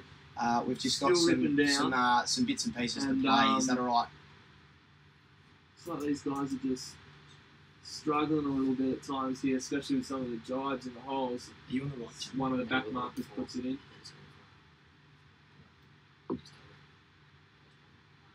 Still Canada in front. The Canadian bloke he had, a bit of an, as Mark said, a bit of an indifferent Starboat, nationals. this is media. But After he's this certainly race, putting we on the aim goods to for the take slalom. about what everybody a wants. 10-minute break. and then we can take a break. Just to reset ourselves up here, if that's all right. Just about to pop in a jibe, I would have thought, as he's getting close to this final lay line. Do you want him to continue, Wally, or In towards pull the this finish. one? And there he Can you goes continue now. or pull it? Final jibe. This one. If we can kill it, that'd be good. Yeah, if you could pull the pin on this one, and we'll just Okay, wait for we're 10. gonna That'd be ideal, mate. He's Cheers. coming in, and there's the Canadian takes this Aussie heat, Nationals 10 minutes. takes the win. And in second, Thanks, Jeff. Is that alright for you, Scan? we've got an Australian. Just check the routes. Check the routes. Oh, nearly got cleaned up by this bloke. It's just about going to hit the mark. And there's a bloody close finish for third and fourth between the next two guys. But so there's your top four finish, and that bloke just nearly had an absolute shocker in on the finish marker, in on the pin. But after the current race, we're going to take a 10-minute break to go to the highlights reel of some Australian Nationals footage. I thought we were canning this race. Well, that was what I tried to do. Oh, okay. It looks like we're not canning, but we are going to do one more race. Yeah, just let them go through one more race, and they know that they're going to AP after this. After the start. Okay. That should be at 74. We're going to have to stick with Drew. We are doing one more race.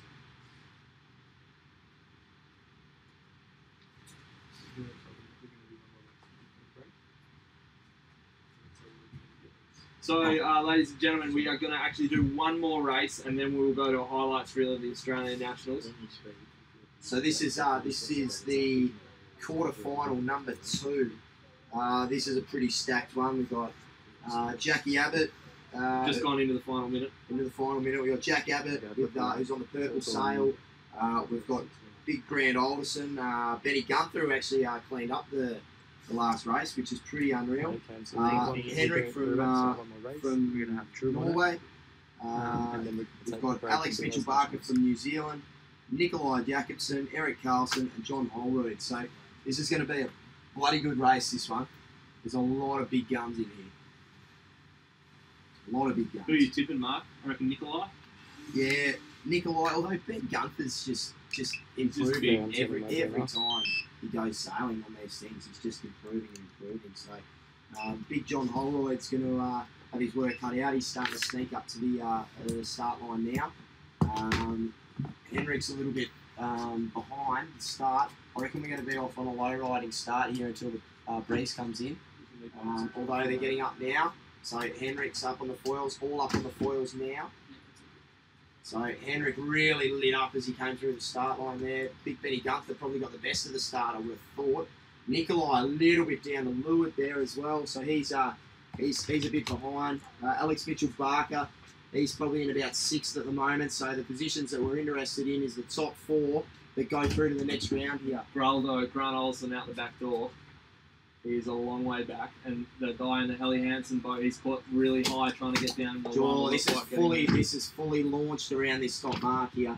This first turning mark, just chuck a blanket over the fleet.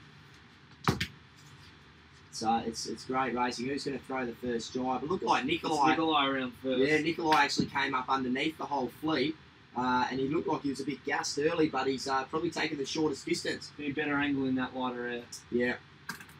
Now as they're starting to jibe out onto port. Yeah, nearly the whole fleet's jibed over now. This is great. This is great racing. There is a big bit of pressure coming down that's now just encroached onto that jibe mark, so they've all seen it and they're all trying to head over that way. So it looks like we've got Nikolai, and then we've got the Kiwi out to windward. Jackie Abbott's probably in 3rd place at the moment. Nikolai's soaking low. The guys up top are in really good pressure. Really good pressure up top. So this is going to be really, really critical as to who gets the top 4 places here, because there's absolutely nothing in it for about 2nd through to 6th or 7th, to be honest. Nikolai probably a clear leader at the moment. And just at the very top of the course, up at the jibe mark, Grant Olson standing on his centre board upside down. So he's finished for the day. Jack Abbott jibing in now as well. He's really wide, but he's sort of gone a different direction. The rest of these guys are sort of playing around with each other, and he's out to the left, and we've got some boats up to the top with more pressure coming down. It's sort of the nature of this racing. It's really, really hard to protect because the breeze is always coming down, and it's just pushing the guys down onto the leaders. So, yeah, it's looking very interesting out wide. I think that's Ben Gunther who's on the right-hand side of your screen. One of the boats had the low ride to get around that gate there as well, which was someone's in the piss on the gate mark. He's collected that. So Nikolai just picking great angles. I'll be really interested to see when Jack Abbott comes back across as to how close they are when they head to that finish. Because he is fairly low. So Nikolai still on him at the moment, going into the jibe. This is probably, we would be hoping, his final jibe into the finish here. So we've got Gunther who's just soaking. Is that Abbott? That's Abbott in second. Abbott in second. Yeah, that's Abbott in second. So there's a boat down to leeward. I think that's Benny Gunther. So Ben Gunther 1, Nikolai 2 at the moment, and Nikolai's just trying to soak here. Is it Ben Gunther? I cannot see. No, it's not. It's all right. We'll have to pick up who won that. Ended up Jack Abbott getting second. Nikolai taking the low route down to the finish mark. We will get a confirmation on who won that race. Coming in for fourth. Oh, Benny, no! He's in the drink. I have a feeling that the Kiwis actually won that race, and that would be Alex Mitchell-Barker. I feel who actually won that. Benny Gunther's he's moored himself to the buoy there. He'll be a bit shattered because he was putting the pressure on for fourth. That was a great race. Great race. So we're just in AP now. We're just about to head to the Australian Nationals highlights. We'll be back in 10 minutes about. So stay tuned, and yeah, we'll be into this race. So thanks, guys. Okay, hey guys, welcome to the Australian Wasp Championships held at the beautiful Sorrento Sailing and Cooter Boat Club here in Victoria, Australia. We've got 35 boats on the line tomorrow. Can't wait for the action to get started. Stay tuned for more.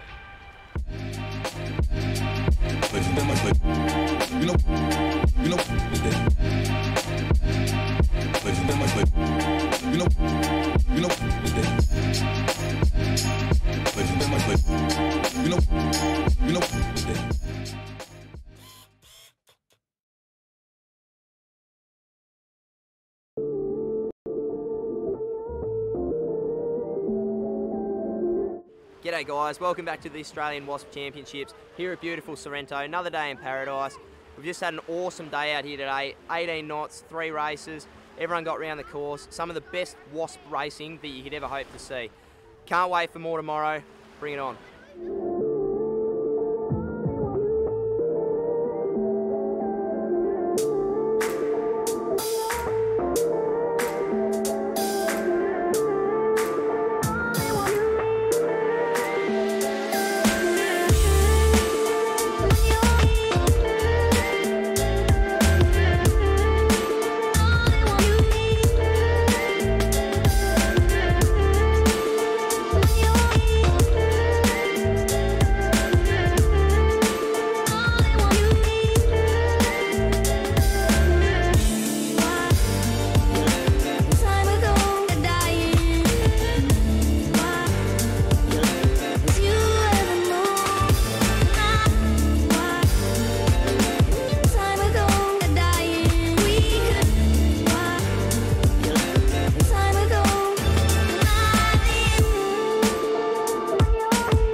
G'day guys, welcome back to the Australian Wasp Championships. Beautiful Sorrento. We've just had 4 races in about 12 knots. Perfect conditions for these boats. I'm here with Tommy Trotman, who's running 3rd overall at the moment. Had a pretty good day today. What do you got to do to catch a big dog Harry out in front there, mate? Oh, I think today he probably had me on the starting and I got some shocking starts. But Obviously you Sorrento guys have got a bit of pace. What do you put that down to? Is it just group training or you just been time in the boat? What's the go? oh, well, recently about 6 or 7 boats have just cropped up at Sorrento. All the guys I used to sail with when we were young. Now you talk about those blokes. It's Australia Day today. I know a few of them have been out on the spectator boat. Are you going to tip a few in tonight, or what's the go? We're not sure what we're going to do with racing tomorrow. What's the go? I think it's straight to the pub. Sounds pretty good. All right, we'll see you tomorrow with the results of that.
G'day guys, welcome back to the Australian Wasp Championships. We've just completed the slalom racing out there. We got a little window of breeze. We got 2 flights and a final in. And I'm here with a couple of the competitors. We got Sam England and Tess Lloyd who are out there competing today. Sam, what appeals to you about the Wasp class? I guess the one design appeals to me. Coming out of another foiling class, it's just nice to have all the same gear and go racing with a whole lot of people who just want to go and have fun. It's awesome to have Tess in. She's jumped straight in. She's had an awesome week. She's done really well, and I think that the class is really accessible to get a lot more female sailors in. So, Tess, I mean, you've jumped in the boat. You've really only had a couple of days, I guess, before this regatta in the boat. How have you found it and like coming to grips with foiling? Yeah, I think it's been really good for me. I'm a 49er sailor, FX, and yeah, just last minute I was able to get my hands on a Wasp, which was really awesome for me, and I think it's good for me learning how to foil, and it's good for sailing my FX as well. I think it's good practice. It's awesome to have the girls out here. We can't wait for the championship to conclude tomorrow. We've got 2 races, good northerly. Let's get into it.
Welcome back from that short break, and we've just got on camera here Gus and Flash Gordon wearing his nut hugger speedos, as we can see there. It's quite a revolting sight, but the boys are getting around him, so well done, Gus. And if you're looking for a pair of bathers, go and track down where you can get yourself a pair of nut huggers from.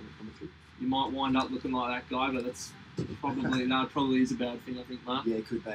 Yeah, absolutely. We're just about to pull the postponement flag down, and we're going to roll back into heat number 3 of the semi-finals. Perfect. Yeah. Cool.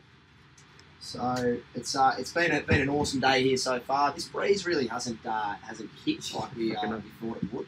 That's perfect timing. It's probably stabilised a little bit now. Seems to be less holes in it. That's AP has come down now. So we're rolling into our next semi-final here.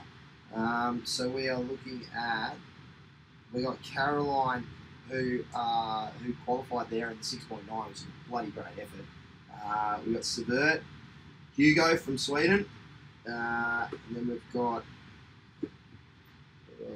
Sammy Danks who's snuck through.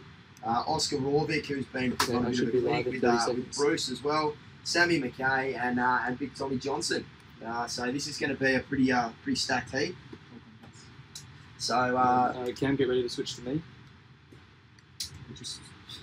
You can switch to me whenever you want.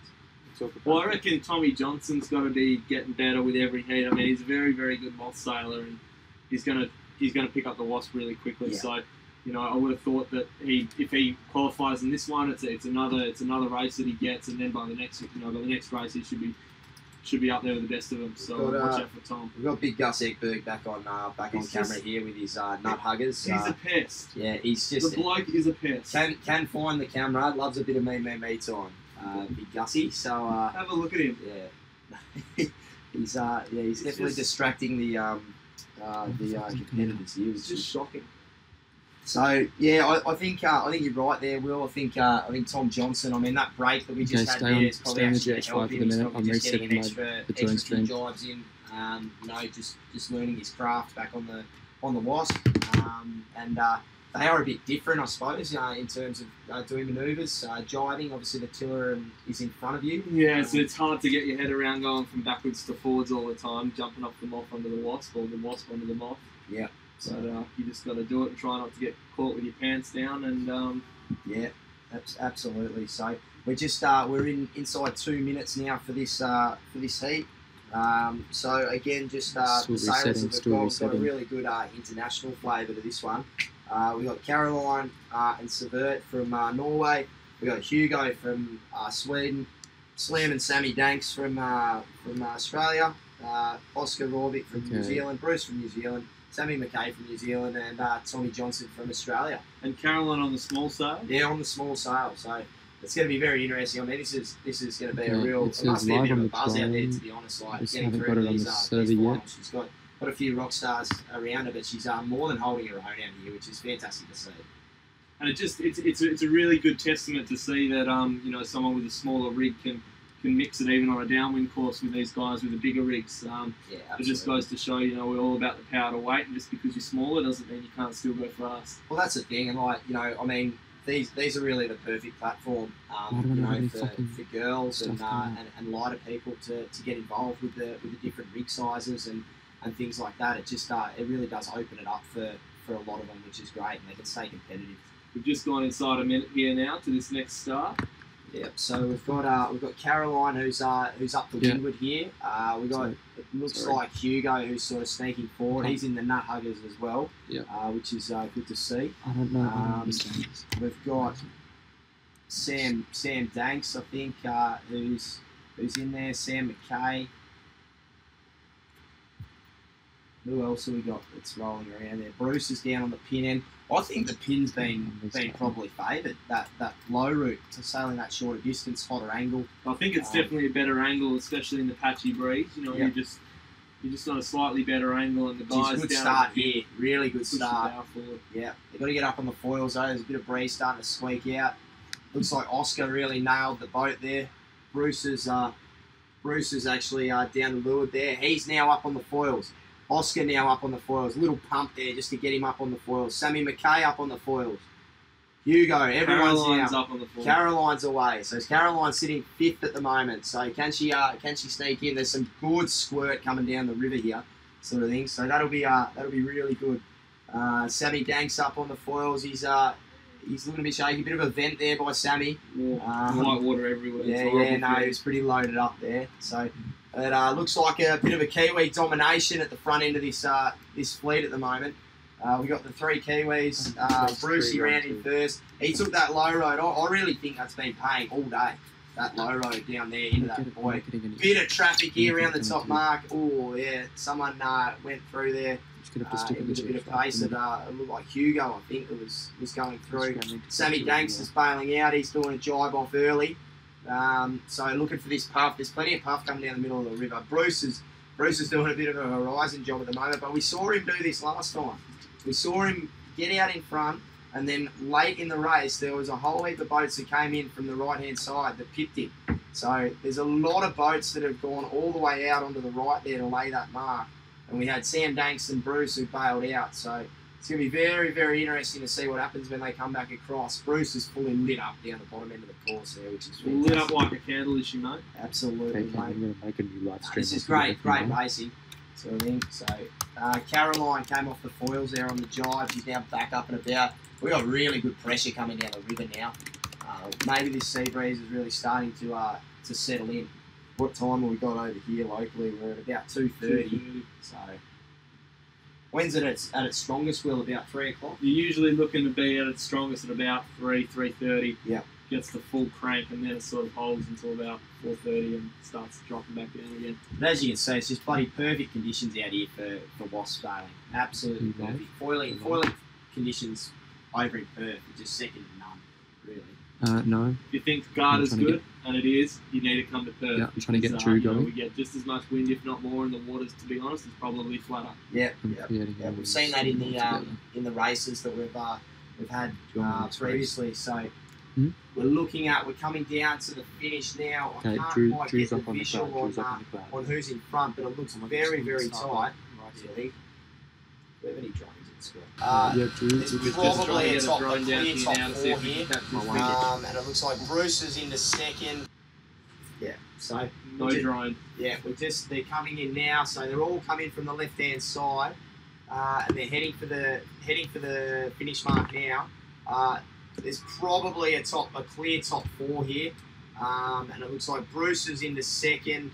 I think Oscar in first, I believe. And we could be looking at Hugo, I reckon, who's probably going to get through as well. Another red boat there as well that I'm not sure who that is. But I'll get a name for you. We'll have all the results displayed shortly. Okay, we're going to you.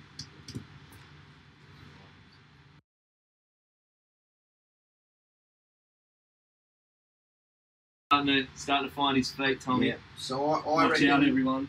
I reckon we're looking at, we had Oscar, Bruce, possibly either Hugo or Sam McKay, and Tom Johnson in 4th there. So the top 4 going through to the semis. I'll just get a list up of who's in this last heat. Can you get a graphic up of race 2? We've just gone into 2 minutes for the next heat pre-race of the quarterfinals. So this is the final heat of the quarterfinals, the round of 32 as we call it, and we're looking at coming into the final round of 16. We've got this is a really hot heat. We've got Big Al Murchison's managed to sneak through into the final, into the quarters. We've got Nicholas from Switzerland. Chuka Trotman, who basically did the great train robbery in the last one and cleaned up. And then Luke Parkinson, Gussie Edberg, who no doubt will be late again for the start. Alex from Norway, Oscar Anderson from Sweden, and Pierre from France. It's just fantastic to see all these internationals. It's pretty even split between Australia. Just in the low riding mode, I think there's a few more internationals at this event, making up the And 65 mine's points. You got Pierre. Pierre. Yeah, he's got a good spot. I think Alexander's got a good spot. Tom Trotman's probably pretty high on the line there. He's gonna, although he's got a pretty solid technique to really get on the foils. So he's pretty quick at doing that. You got Parko starting to wind the thing up with a bit of time and distance. Probably looking for that low road that we seem to think has been favoured, Will. You got Pierre. Looks like you're going to switch to mine. Yeah, he's got a good spot. I think Alexander's got a good spot. Tom Trotman's probably pretty high on the line there. He's gonna, although he's got a pretty solid technique to really get on the foils. Mine should be. So he's pretty quick at doing that. You got Parko starting to wind the thing up with a bit of time and distance. The Swiss sailor's soaked down. Pierre is getting on the foils. I'm not sure what Trotman's doing I'm here. in place too. If He's you now want to starting to switch me, wind you can up. switch me. Trotman's struggling. To get on the foils. He's been gassed The by Frenchman's Pierre. up, The French sailor, beautiful start, sort of thing. and Gus is Getting late up there to do one. again. And Our then merch is up off the pin though. Yeah, our merch is in a good. And If I'll he can tell get you his what, bow forward, he'll come out of this alright. tell you what, his boat's looking pretty dialed too, Will. Ours boat, he's looking very comfortable. Parko's just eating a bit of gas there in the middle. There's it's a really tight heat, this one. So we've got Pierre from France, and I reckon our merch is going to squeeze in here.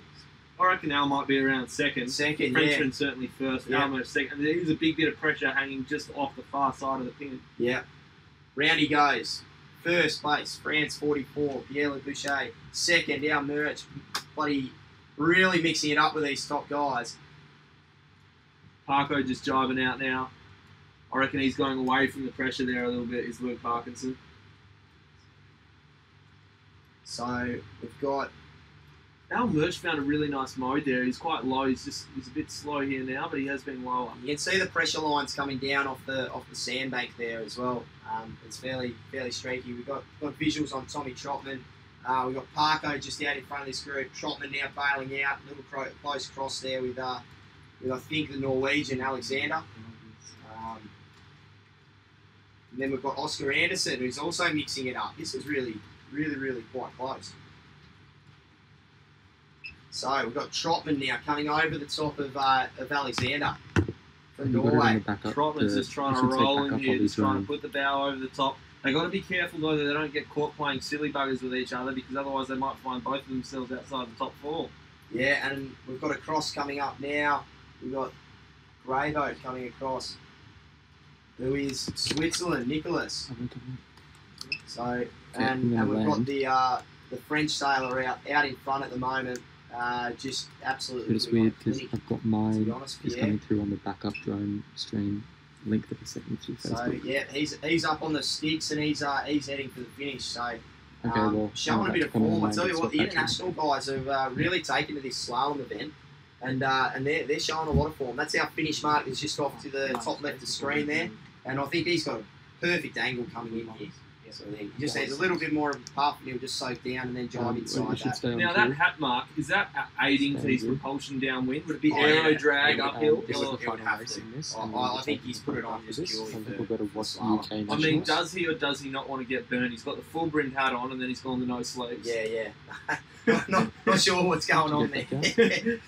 But I like where his head's at. So we got the other boats now starting to come down. This is really tight. UK nationals after this. Top four. So we've got Switzerland coming through. He qualifies for the next round. Parko into third. And there's this, our merch, is it? Fourth. Norway got through in fourth. Tommy Trotman, catch you later, mate. See you, mate. Pack your bags. So, and then we've got our merch sneaking through there, and Oscar Anderson bringing it up now. Really tight race there. I think everyone finished within about 15-20 seconds of each other. So that was just super stuff. Parko sneaks through again, the rock star. So he's gone through. Big news though, Tommy Trotman has been eliminated, and basically we're going to go through the semi-finals now, and then we're going to have a 7-minute break before the grand final for the UK nationals. Yeah, so we've got the semis.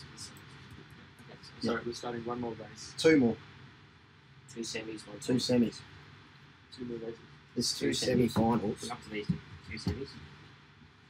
We've done this one, haven't we? No, that's what we just did. Okay. We're just gone into 2 minutes here for the first race of the semi-final now. And just remind them about race 1. It's 2 semi-final races, and the top 4 from each of the semi-final races will go through to the final. Just when they've got space, can you just tell them? They're going to semi. I know. No. What I'm just saying, just once they finish all the stuff, can you remind them that they're having a break after the second semi? We're just going to try and get the list of who's in this first heat for you from the race committee, who's doing a fantastic job out there banging off all these races. Led by Jeff Brown, who is the father of Tristan Brown, who's racing his watch. Not doing the slalom today, but he did the nationals and is doing the games. And aided by the Royal Freshwater Bay PRO JT. So we're in inside a minute now. In this heat, we have Pete Susalu from Canada, Matthias Coots from New Zealand, Liam Seagreen from Australia, Sammy Gilmore. Sam Gilmore's been sneaking up there. Yeah, I think he's just been doing enough. Then we got Jack Abbott, Alex Mitchell-Barker, Eric Carlson, and Big John Holroyd. So this is going to be a very, very, very nice heat. Could Matthias Coots sneak through into the final? That would be a big effort. That would be a massive effort. He's 14, I'm pretty sure. His dad is out there. Russell Coots is out there in a rid. We've got a big boat going straight through the start line too, as well, which is fantastic. I'll cue you to swap to me. So, Less than a minute, and good pressure coming down.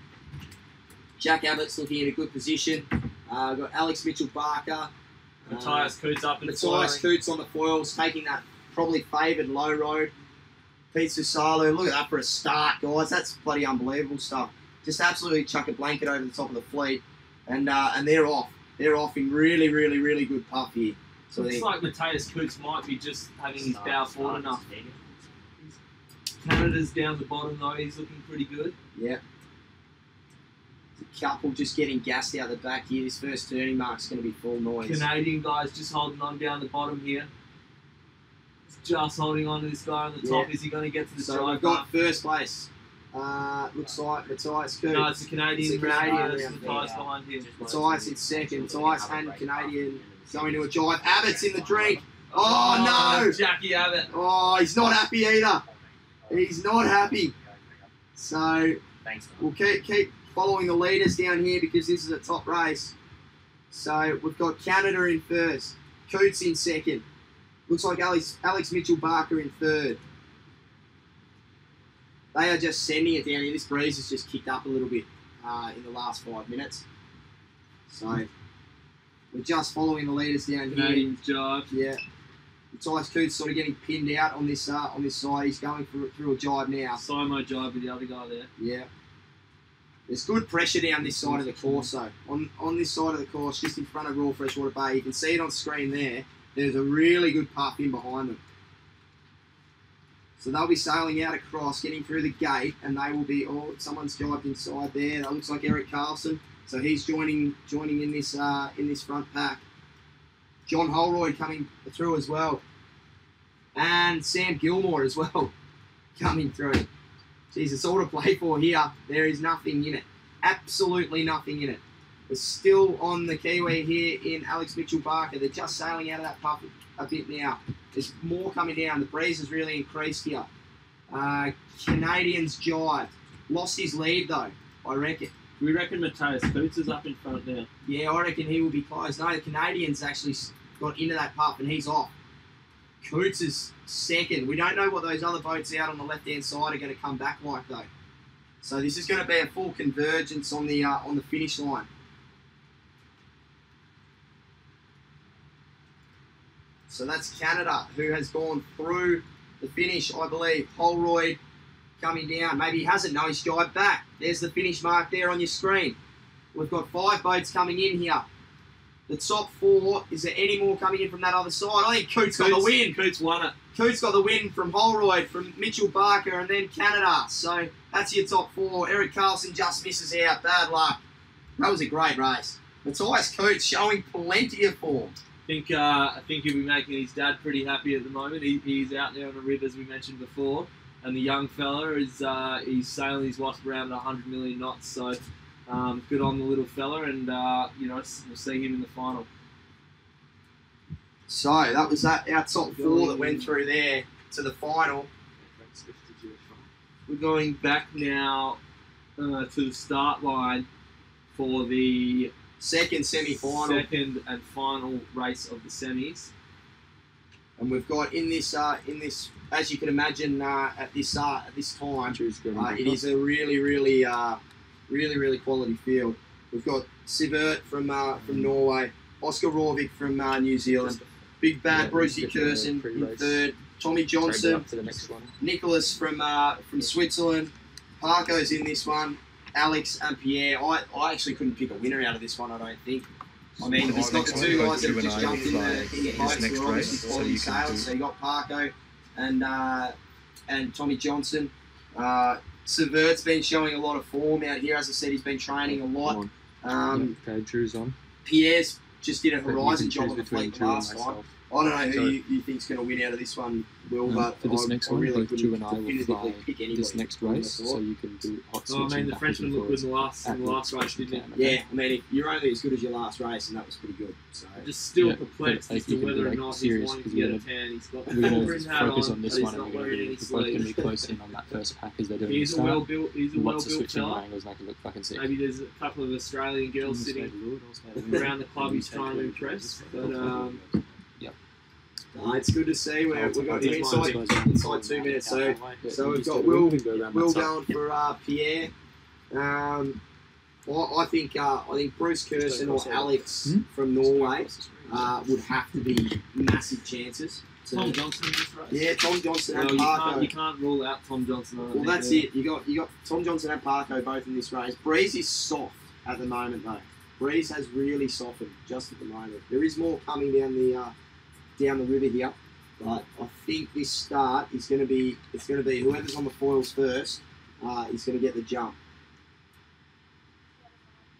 So for this next race, we're going to have both the drones. We're running 2 drones today, both the drones in the air at the same time, bringing you images from both at the one time, which will be fantastic, courtesy of Hardest Productions. Guys, so Tom Johnson up, Kirsten up on the foils. They're starting to line up for a start here. We're inside a minute. We've got Bruce Kirsten taking that favoured low road. Oscar taking the low road as well. You got Tom Johnson down there. And he's very high. Parko just basically blocking everyone at the boat end. I reckon gee whiz, that was very close. Tommy Johnson up. Kirsten up on the foils. Johnson's just trying to pop the boat out. He's nearly there. Oh, he's too heavy. It's too heavy. There's Breeze coming down. Too much time in the gym for Tom Johnson. There is Breeze. And Kirsten is off to the races. Parkinson up. Nearly the whole fleet on the foils now. We got Parko on shot here. Kirsten followed probably by Oscar Råvik, who's to leeward of him. And who else have we got? That's probably Tom Johnson there in second, I reckon. I think Tom Johnson will go. Oh, he's out! He smashed down! That was a massive, massive crash. Big moment there. Alex had to sail around the tip of his mast. See you later, Tom. Yeah, I don't know what happened there, but that was a big moment in this slalom event. All boats around. Parko first one to bail out on the jibe. I reckon we've got looking like the Frenchman who's also coming out here in the white hull. And then we've got, it's looking like Sivert who's jibed out as well. Looking like Parko and Nicholas and Pierre and Bruce are probably the top 4 at the moment. And we've just in, folks. We've just had a couple of UFDs. I think Oscar is one of those UFDs. So still a lot to play for because there's going to be a couple of boats that get disqualified from this race. So they're all coming through down to the gate now. We've still got France 44. Not in the lead. I reckon Bruce Kirsten's in the lead. He's just jibed over on top of him now. And that is looking like Alexander. What in the... I do believe, from Norway. Yeah. Starting to zigzag down the course now, looking for that lane into the finish.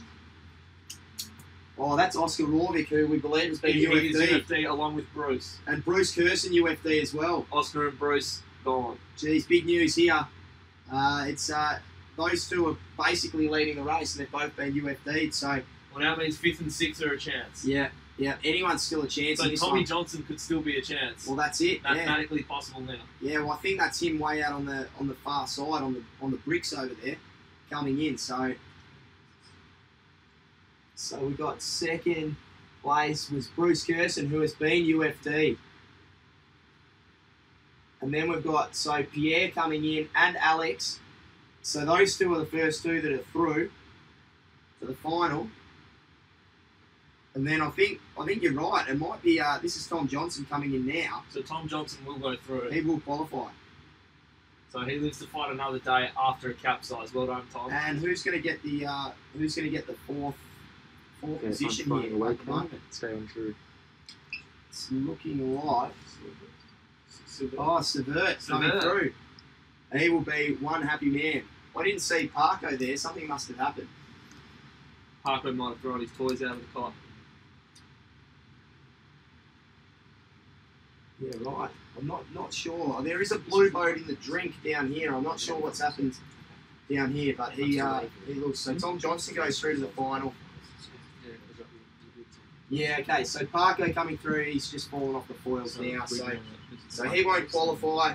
That was a great race. Tom Johnson had a massive moment up the top end of the course, and then basically he's got through and he's managed to qualify for the final. So that's a pretty sensational effort.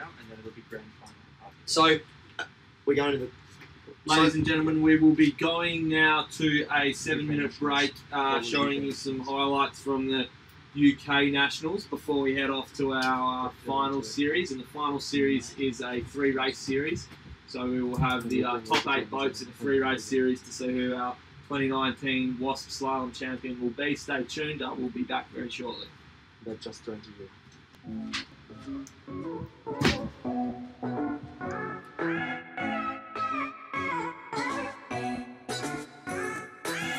Hello and welcome to Rutland Sailing Club and the first ever UK Wasp National Championships. Today was a bit of a practice day with some of the boats and the race committee heading out to do a few short windward leeward races and a few slalom races as well.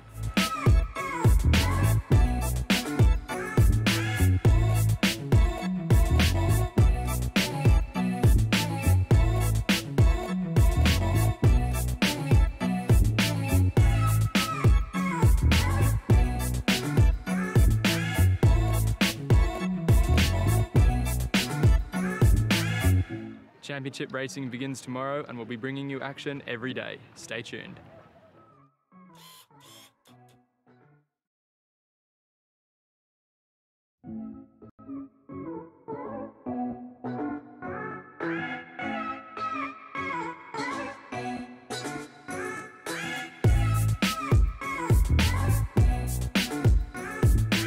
Welcome back to day 1 of the 2018 UK Wasp National Championships. 5 championship races were held today over 2 sessions with 3 in the morning and 2 in the afternoon.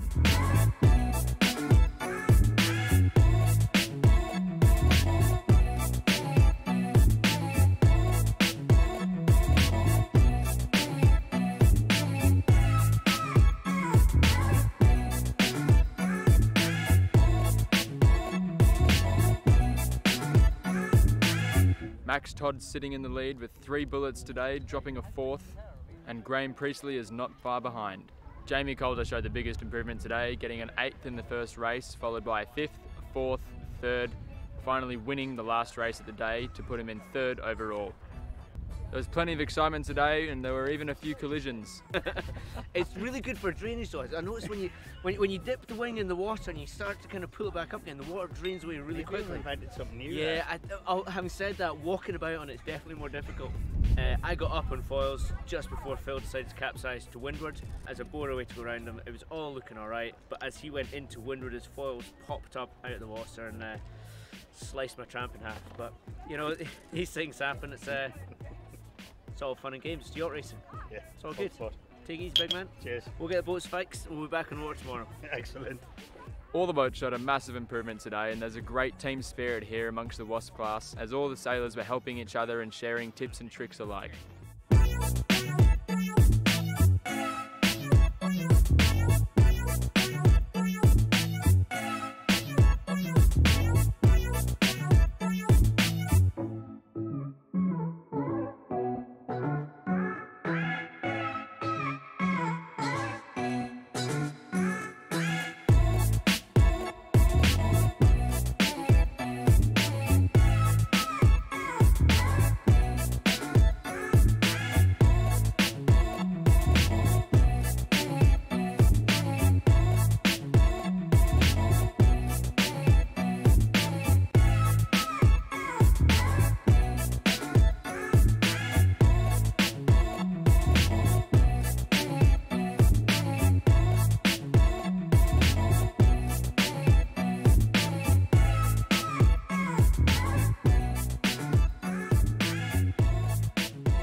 That's it for day one of the UK Wasp Nationals. Stay tuned for more action coming up later on.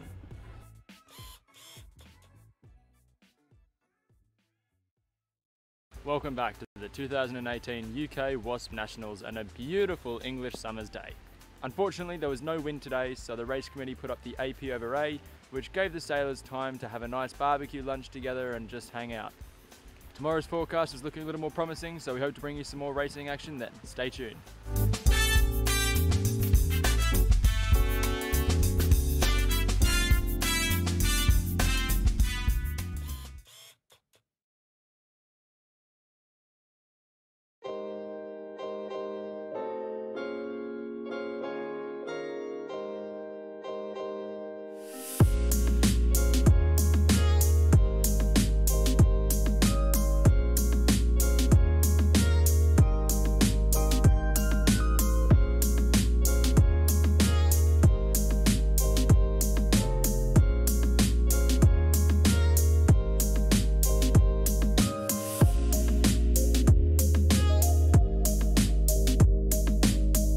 Welcome back to the final day of the 2018 UK Wasp National Championships.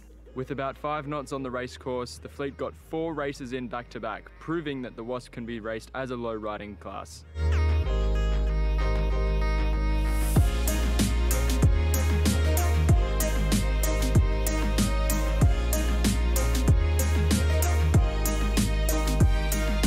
After 2 discards, Paul Bartlett finished in 3rd place overall, Max Todd went down to 2nd place and Graham Priestley moved up to 1st overall. In 4th overall, Jamie Calder was the first youth, and Rachel Jenkins takes out the title of UK Wasp Queen in 2018.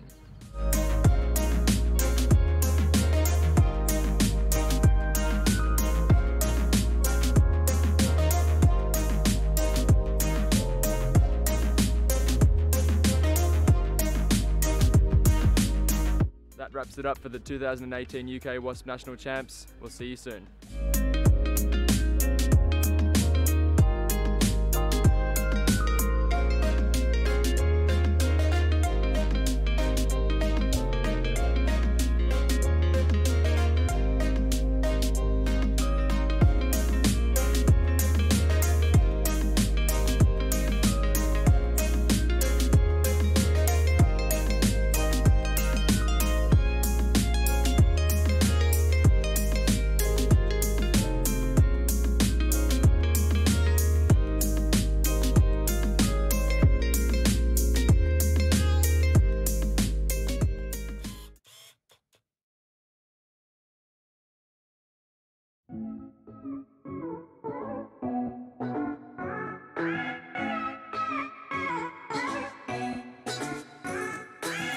Hello and welcome to Rutland Sailing Club and the first ever UK Wasp National Championships.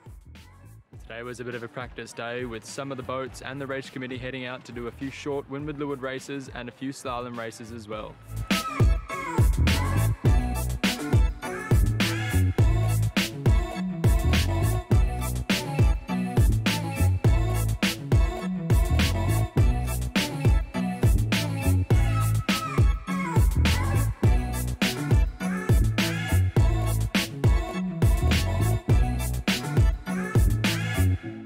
Championship racing begins tomorrow and we'll be bringing you action every day. Stay tuned.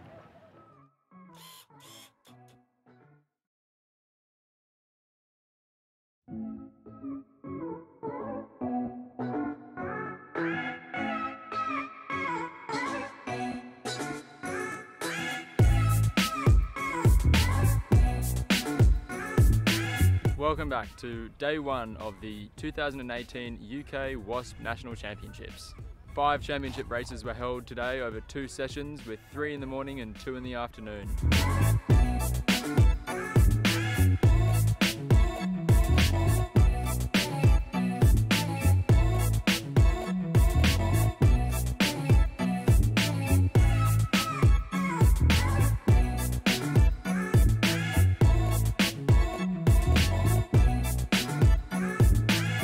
Max Todd's sitting in the lead with 3 bullets today, dropping a 4th, and Graham Priestley is not far behind.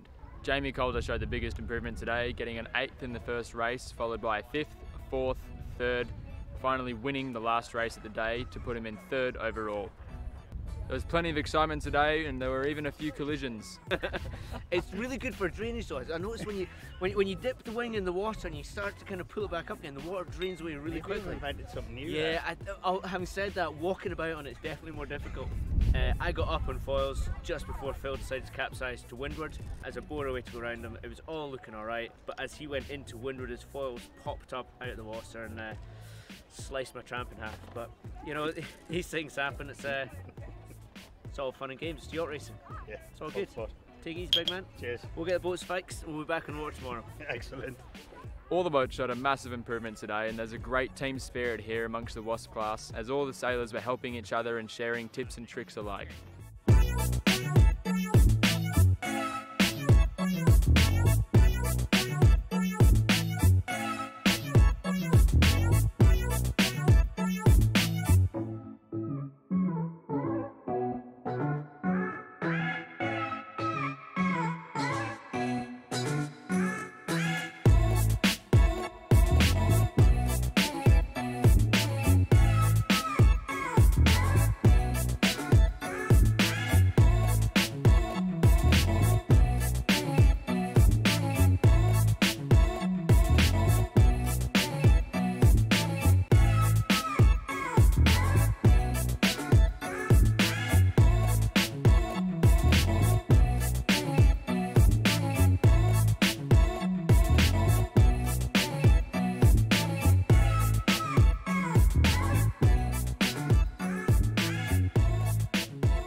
That's it for day one of the UK Wasp Nationals. Stay tuned for more action coming up later on.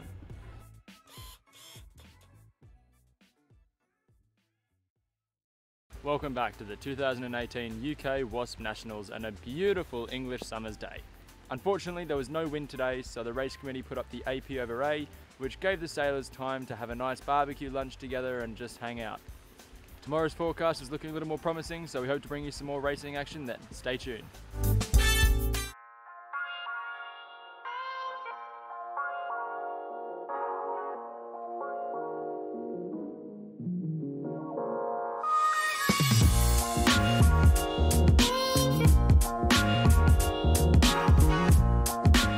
Welcome to the Wasp European Championships here on beautiful Lake Garda.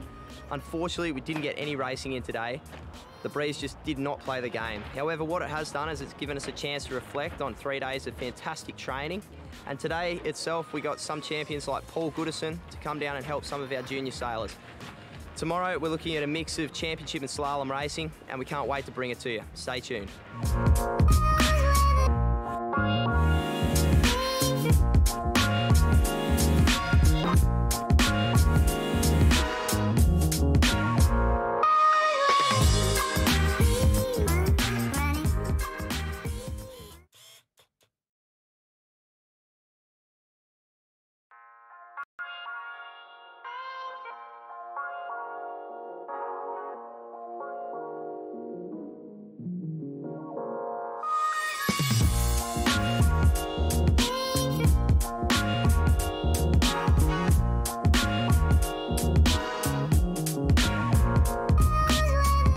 Welcome back to the Wasp European Championships. We're here on beautiful Lake Garda.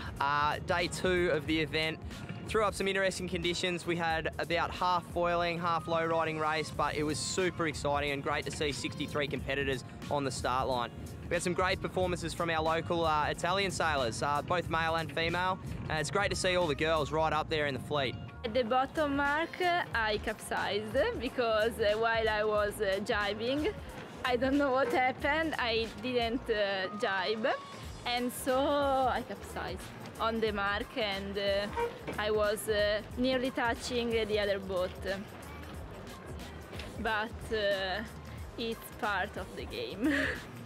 Being a girl in the Wasp class, I think is really cool because while in the other classes sometimes there are a lot of girls, now no. But you can also improve because sometimes guys are better, in particular maybe pumping or doing other things. You can see what they do also, how they work on the boat, and so you can learn a lot. I think that all the girls should say the Wasp in particular because the world of sailing.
Warm-up runs in the final.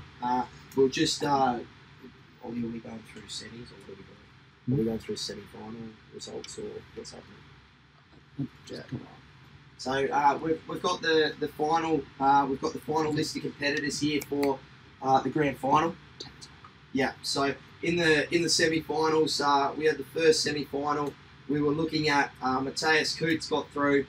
Pete Sulasu got through, Eric Carlson, and it looked like Big John Holroyd as well who got through. So there was a few that got eliminated. Jack Abbott had that big spill, obviously, around the top mark. We had Sam Gilmore did a great job to get through to the semis. Like he's only spent 3 days in the boat. In semi-final 2. We ended up having Tom Johnson who cleaned up, and he ended up after having a big spill, and then followed by Nicholas from Switzerland, then Alex from Norway, and Pierre from France. So we've got New Zealand, Canada, Norway, Australia, Switzerland, and France all in this heat. So it's a real international flavour. And we can't wait to bring it to you. So with this, it'll be 3 races and a cumulative points score from it, and that would mean that it gives everybody a chance. So if someone does have a bit of a moment, they can actually get back into the race, and they're not all lost at that moment. So out of that list, mate, who do you reckon is going to be the favourite, Wilbur? Well, look, maybe not favourite, but I think, and I could be wrong, but I reckon that Matthias Coots might pull through the goods here. That last race really impressed me. He was sort of not ever leading, but he was always in the mix, and picked actually a nice wind shift and good gust tucked into him, and then took the lead at the right time. You know, if he can replicate that, he's going to do well. He's sailing really well at the moment. Like he's not making mistakes. You know, like he keeps his nose solid performance. Yeah, he just keeps his nose clean. You know, and that's all you've got to do. And with this 3 race format at the end, sort of at at the with this 3-race format, it means that you've just got accumulative points, which means that you don't necessarily have to be winning all the time. You've just got to be consistent. In the mix. Who will be up first? So yeah, it's going to be We've seen very some of the top guys. I mean, that last race we saw Tom Johnson put it in. Yeah. I mean, he put the mast under the water. So, like, you know, some of these more fancy guys, you know, people that have done cups and America's Cups and Volvo Ocean races and whatnot, they are making mistakes. Yep. And as you said, you just eliminate the mistakes, you're gonna look good at the end of the day. Yeah, I think the thing about it is I've already, as we've seen, you can make some little errors, but you've just got to really keep your nose clean. That first turning mark's really where it's really important to just make sure that you nail that first drive and just stay in the mix, and you can sort of get into the flow of the race and get into the flow of how the fleet's doing and get in driving sync, sort of thing. But who's your pick, Harry? So you can't go. I've already taken him. Yeah, so I don't know. Like Alex from Norway, you know, he really impressed me. Just how he sails. Pierre's obviously had a couple of really quality races. John Holroyd, he's just a seasoned campaigner. You know, he's a really steady performer, and yeah, he just gets the job done. So I don't know. I mean, you know, I've probably got splinters in my bum from sitting on the fence there, but you know, I really think that it's anyone's game, and we're going to get a really good indication about who's going to be right there at the end. I think getting the first race, you know, I don't think you can win the whole thing in the first race, but you can certainly lose it, I feel. So there's no drops on the three-race circuit. So if you get a big score, you're just playing catch up for the rest of it. Come out of the top 3 from the first heat, I think. So we're still in AP at the moment. These guys are just burning back and forth here off the start line, just dialing themselves in, dialing the boats in, getting all their angles. AP's just come down, and they're just sussing where they want to start on this line to give. In these foiling boats, 90 degrees is not necessarily always the quickest way to go to the wind. They do get very powered up, and they have what's called the power zone, and sometimes in especially upper wind ranges, they can't actually sail in that power zone. So you've either got to sail downwind of the power zone or upwind of the power zone. And for someone like Matthias Coots, who's a bit lighter, he will need to know exactly where that kind of power area is and whether he's wanting to go below it or above it. Yeah, because it just gets wider and wider the lighter you are, really, doesn't it? Yeah, the lighter you are and the windier it is, the wider that power zone gets. You know, someone in this breeze strength, someone like Luke Parkinson, probably not too concerned with the whole power zone thing because he's got enough weight and enough grunt and muscle to just swing it down. But the lighter guys they're probably thinking about it a little bit, and we've just gone into the 3 minutes here now. Yeah, so we finally it looks like Tom Johnson just went in to the shore for, I don't know, some repairs, or maybe he grabbed himself a frothy, I don't know. But yeah, he's making his way back onto the course. He's only just going to get there for the start, so that's really rolling the dice there, I think. It is really holy, Mark. We're just watching Tom and see if we can get a shot of him. Yeah. He's just coming down the course here now. Yeah, and you can see it really well on the drone too, how patchy the breeze actually is. So yeah, it's a lot of holes in it, and it's going to be just linking those gusts up downwind. I think it's going to be the crucial way to play this. I mean, we had 40 degrees. It was over 40 degrees here in Perth yesterday, and it was 39 the day before. So the weather's been a little.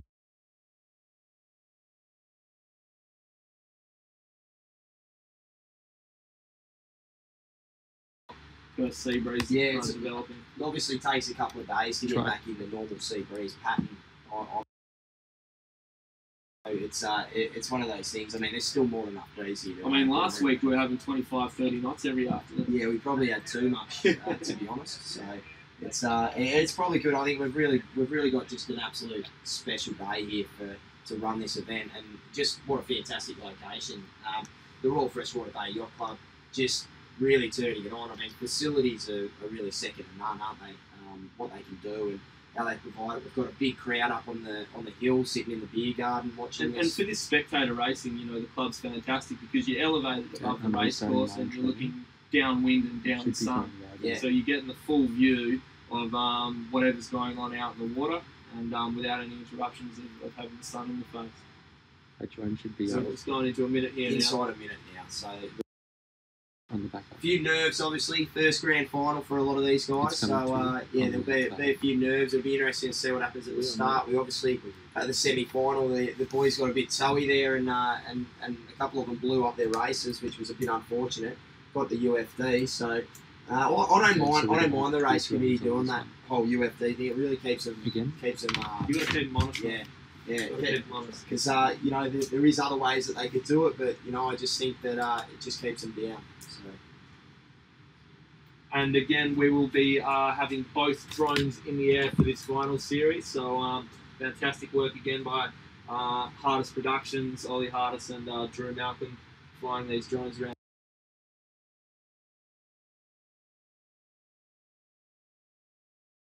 Holroyd, right up the boat end. We've got Alex from Norway. A lot of time and distance on that. Matthias Coots has fully lit up, a bit of a vent, but hung on to it. So great start here. Great start. Looked like Tommy Johnson off down at the pin there. Yeah. That is Tom off down at the pin. Yeah. He looks quite low, so he's going to have to come up at some point. Yep. There's nothing in it coming into this top. Who have we got out in front? I think you're right. Tom Johnson I down. reckon Tom Johnson will be first in if he can just keep his bow We've forward. got our Swiss sailor Nicholas, who's actually looking like he's going to be in the lead. Tom Johnson's got boy room. You'd probably say he's in front. Tom Johnson's I reckon he's downwind. Yep. He's first and he's driving. Yeah, Tom's jived out. So we got Holroyd and Pierre all loaded up. There's quite a few boats that have jived back on the inside, Will. Yeah, I think they're jiving out. I reckon that those first guys that jived have hooked into a bit of a...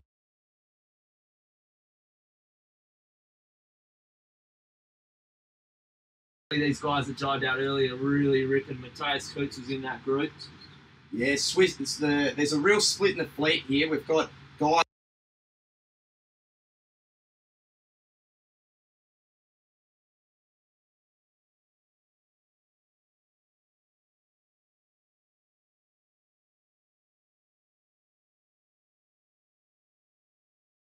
in at the mark. I actually reckon the right hand side has not paid at all, sort of thing, by the look of this. You're looking at Switzerland, France, and Holroyd, although they've all on here. So France looks like Johnson's still in the lead.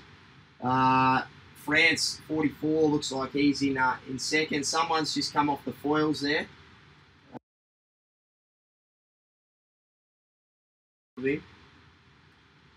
So they're punching out here to the right hand side, looking for that jive angle back into the finish.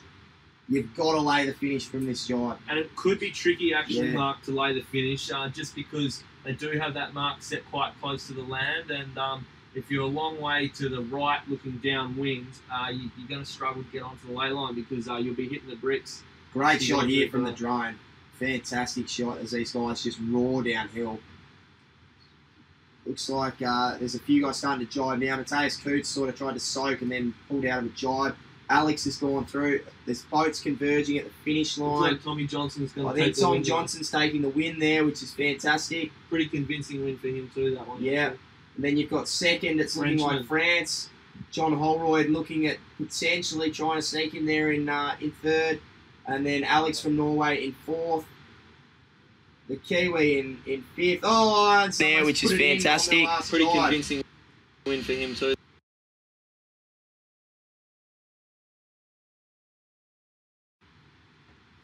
And I think we've got, who's that? The Canadian who just put it in the drink there on that last jive.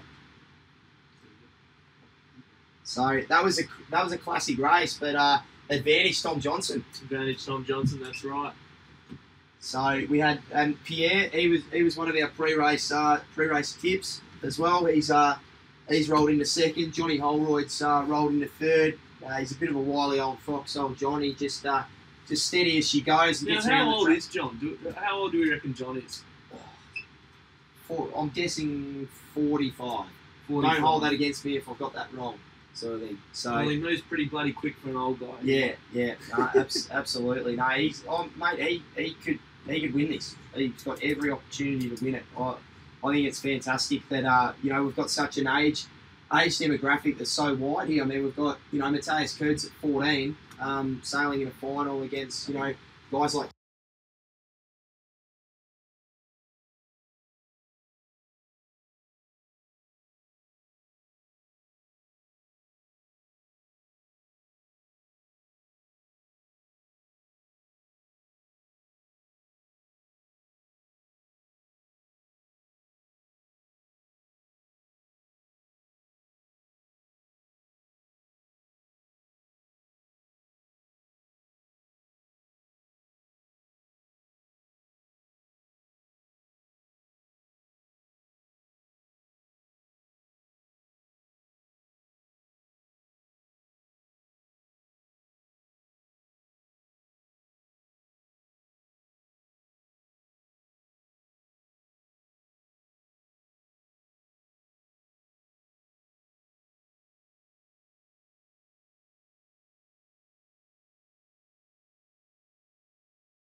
Upwind, it's providing a lot more VMG, like a lot better VMG. So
Sail Melbourne it's just really made the racing so much better. Guys just sailing over instead of hitting ley lines, they're tacking in a lead bow position, or just finding a lane and tacking in it just like normal racing. Which for a one design class, we certainly found it very important to make sure that the racing was really top level and really important.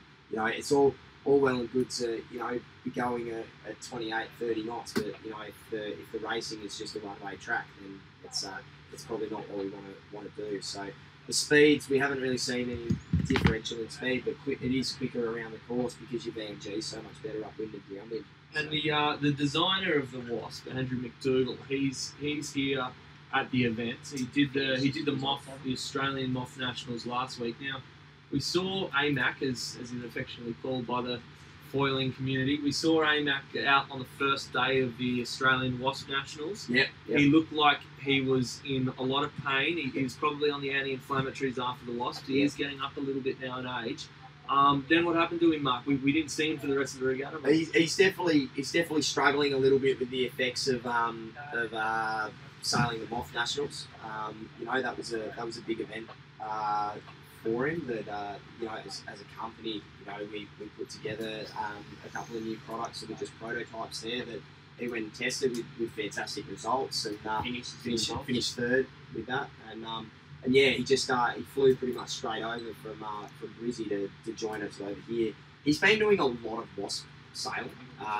In the lead up to Christmas, he did all the regattas in Melbourne. He really did a lot of training with Wiklund and these guys.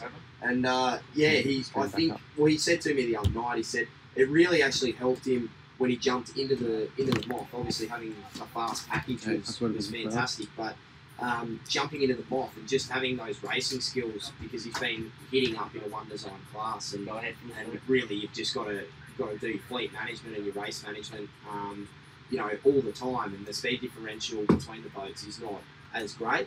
And he said it just really helped with his starting and get off the line and do that. And he said if he could actually tack them off, because he's, as he said, he's probably... He has to get his Zimmer frame out to get across the boat sometimes, all right, make it feel. But yeah, mate, to be honest, he's absolutely doing a fantastic job as a 63-year-old to get around the track the way he does. He's extremely fit. And he's on all the mouldy. He is a fit-looking rooster, isn't he? He's got some big seppies on him. Absolutely, mate. Yeah. So it's really good to see, and I think he'll try and have a sail. He wants to sail, and he wants to race the Wasp. He wants to do all that. It's just the body. He's got to get over it. So he pulled the pin on the Nationals, and basically just thought, well, I'll see if I can get my body right for the games, and we'll see how we go. But yeah, it's been a lot of fun. Just watching him sort of get his head around the boat. He's a real advocate of this bigger foil, and just loves sailing the Wasp when on that bigger foil. And so, Mark, yourself as a washed-up reserves grade footy player, are you planning to jump in the Wasp for the games, or are you going to be hanging around with me on the shore? Oh, look, we might be. I like to sort of think that we're lifestyle coordinators, and as long as the lifestyle is being maintained on and off the water, I might try and sneak out on the racetrack and have a sail.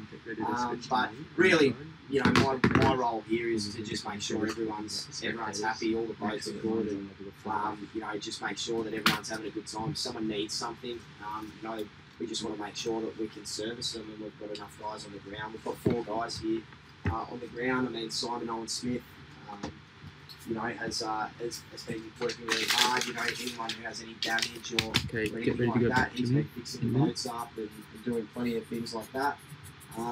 We do run a very slick operation, and I know certainly with the Moss and Mac 2, you guys send support services to the major regattas, and you do that with Wasps, and to see how we've been operating this week has been phenomenal. Like getting in here and basically rigging boats for guys. People are rocking up and the boats are ready to go, and all they have to do is put the pole in the hole and go sailing. What more could you want? Absolutely. Just like laser sailing, really. Pole in the hole and off we go. It's good. We sort of pride ourselves on providing that service for the sailors, and also the spectators. We've got a few people sort of starting to gather up on the hill and have a look here at Royal Freshwater Bay. We just got shots on screen here at the moment of this fantastic facility.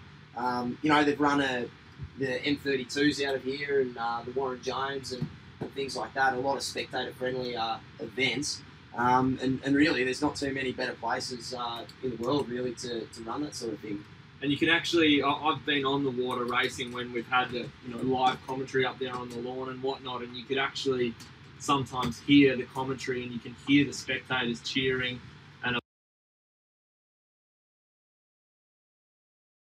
But that's because I don't ever win anything. But when somebody does win something, you can certainly hear them from out on the water, which the football or rugby or whatever. And it's super important for the sport. That's why we're going along with this slalom and trying to do all of this sort of stuff, because we need to take sailing to another level, to a different audience. And the feedback from the sailors about this sort of stuff is they absolutely love it. They love the close quarters racing. And that's what they're doing with the Warren Jones next week. Down in Elizabeth Quay, also here in Perth, in front of the city. Close quarters racing with spectators so close you could give them a high five as yourself asked. Yeah, and that's I think it's really, really exciting for the sport, and I hope that we can sort of lead the way a little bit with the Wasp, as we talked about before, with the support. Just having all the gear here, and you can come up and pay with your card, and you've got a new mask or a new set of tramps or a new foil, and you just plug it in and away you go. And that's that sort of support. And we've had stuff out on the boats with us as well. If people lose a pin or do something like that, we'll give them a pin. P2 of the final series. So we try and pride ourselves on it, and we hope we're doing a good job. And pretty much all the people here are smiling and loving it. So Looks like we're just going into sequence now for the heat 2 of the final series. I'll tell you who is doing a good job, mate. Yeah. I'll tell you who is doing a bloody good job. Gauge Roads Brewing Company. They're keeping us well hydrated after the racing, so big shout out to Gauge Roads. Well, that was the event sponsor for this Lost Games. That was one of our sort of first things that we did, was we got a beer sponsor and a sausage sponsor. And DeSonia Meats, of course, sponsoring the snags. So that was definitely in the spec when we had the criteria about running the games, was like, we've got to make sure that all our sailors are appropriately refreshed. So yeah, it's been good. It's been a good little vibe down there, down in the dinghy club at Freshie, and everyone just sort of laying out on the lawn there and enjoying the sunshine and this beautiful Perth weather, mate. So we've just gone into 2 minutes here now, Mark, and we can just see the guys they've gotten all their angles right, as we were talking about before, for this start, and they'll have a game plan, and they're just standing by now, ready to execute that. Yeah, we got Tommy Johnson just doing a warm-up lap there. Just working out where he's going to start on the line. Of course, our winner from Heat 1. We really want to be interesting to see if a few guys can mix it up here. All the Canadians just taking a spill. How would you approach this next race if you were Tom? You won the first one, and reasonably convincingly. So he's obviously going quick. Yeah. Would you risk much on the start here for this second race and try and go try and get another bullet and then basically lock the series away, so long as you don't have a drama in the third, or do you aim for a little bit more next two races a little bit more conservative? I think in this one, I think you just throw everything at it. Try and wrap it up now, sort of thing, so you can have a bit of a victory lap on the last one, because you just never know what might end up happening, So this fleet's really quality at the top end here, so it's anything can happen. And I mean, what would you say would be a keeper? Well, if you got something in the top 3, top 4, that would probably get you pretty close, because as we say, anything can happen. Yeah, top 3. Yeah, top 3. Yeah, keepers.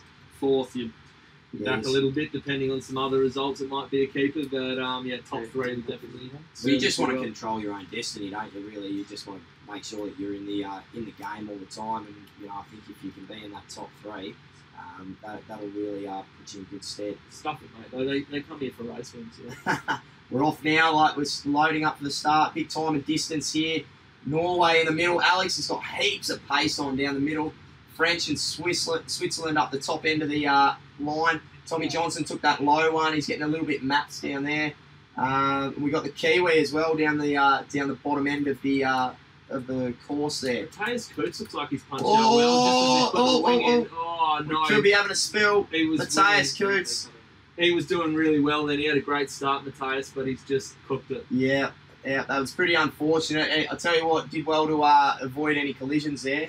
Looking like we have NZL around the top mark first. Tom Johnson sitting in second, so he's looking very good at the moment. Is Tommy Johnson first in the last race, sitting second now, but the Kiwi winning. Yeah. French bloke Pierre in third with the big white hat on. Alex Mitchell-Barker right out in front here. He would love this if he could finish this off with a win. The top 3 have really pulled away from the rest of the bunch. We saw Matthias and another guy sort of put it in a little bit, and the next guys are back. So we got Tommy Johnson in second here and Pierre in third, yeah. So and Alex Mitchell-Barker now going into a jibe. Pretty close quarters there between Johnson and Leboucher. Johnson now peeling off with a jibe. There was a few boats there that just really got held up at the top end of the course. There hasn't really been a split. The top 3 have really just gapped the fleet. Yeah, the top 3 are sort of looking really good. We're probably looking at Alexander from Norway, who's in 4th, and then we've got our other Kiwi there as well in 5th. I feel so. Yeah, it's really this could be really big news for Tom Johnson. Where's the Flying Frenchman, Mark? Is he still in third? Yes, he's in third. Yeah, I think the Flying Frenchman is still in third. He may even be in second now. I reckon there's a massive puff just above Johnson there, and he's about to get mapped, and the Kiwi's on the front edge of it. So I think, yeah, Johnson's in the puff now. Big angle change now. Leboucher's got it. Johnson's jibing to stay in the puff. He's now looks like he's overtaken the Kiwi. So you'd probably say he's almost in second. Frenchman's in first. I think Tommy Johnson, Yeah, they're about even. Yeah. Yeah, I think Johnson will be in third. The Kiwis managed to soak down a little bit lower. And who's winning there? That's Pierre out in front. The Flying Frenchman. That's it. The Flying Frenchman has come through and he's winning this race. And I don't think the fleet has compressed up a little bit, but I think you're looking at your top three. You can see the finish mark and the finish boat there in the distance, and this looks like it's going to be your top three, barring any major mistakes. Johnson's trying to soak down low there. I don't know about Pierre. Pierre's jibed early, and he's not laying the finish. He's going to have to do a double jibe. That is a shocker. And Johnson's coming in hot. The Kiwi's coming in underneath Pierre. I reckon he's going to pip him. I reckon the Kiwis won. Yeah. Kiwis 1, Pierre 2, Johnson 3. Yeah. To my eye. Yeah, just didn't quite get the angle across the line. So that's still all to play for, though. So it looks like Alexander in fourth, sort of thing. So that's a good result for Johnson. He's had a 1 now 3. So as we said, if you top three, they're obviously they're keepers. So Leverchet's got 2 seconds, which that will throw him into on equal points with Johnson going into that final. Restarting. And Mitchell Barker's on 7 going into the final. So we've got 2 guys on 4 points. So who's on 4? We've got Johnson and Leverchet on 4. Yeah, 4. And then the next best will be Mitchell Barker on 7 points. 6 points, sorry. So only 2 points basically separating the top 3.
Love to have he sort of threw that away at that last jibe. If he had won that race, he would have been a point in front. So yeah, so it's very interesting, and we are actually waiting for the results of race 2. So from where we were sitting, we thought that Pierre had got second.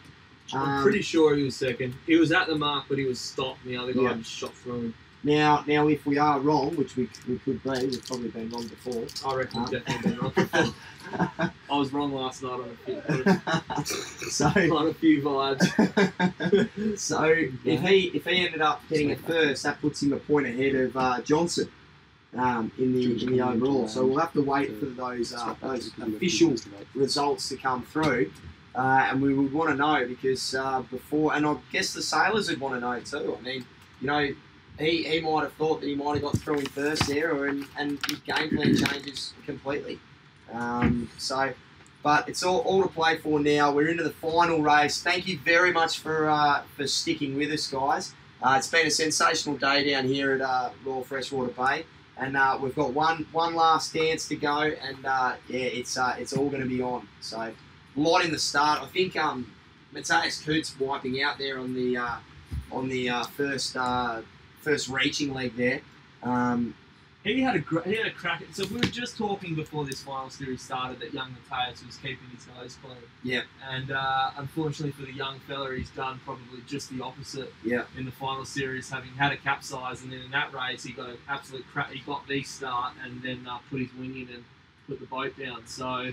What do you reckon? Pressure, nerves? Yeah, well, I mean, he's just a young fella, isn't he? Yeah. He's up racing against some of these guys that are racing in America's Cups. Yeah.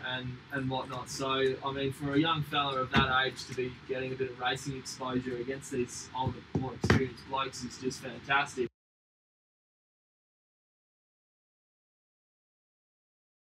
Really done quite well. To be in the top 8 in this fleet out of 64 is a massive effort from the young bloke. So yeah, no, it's great to see, as we said before, just the the differences in ages and like all these guys out here on the course mixing it up. And the girls obviously in the first few heats, Caroline getting through to the second round. It's just fantastic to see the wide demographic here. Looks like this breeze has actually settled a little bit now. It's been threatening to build all day, and we haven't really had anything. We were just watching the boats work upwind before, and they were quite good fun.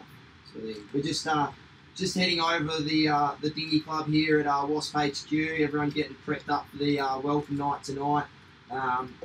There's all the boats there, all the guys that have been knocked out of the series so far. So yeah, it's a great location down here. The beers are cold, the snags are hot, so it's all happening. And as you can see there, they're very easy boats to set up. A few of the guys have just got their rigs out. They may even go out for another sail later on today.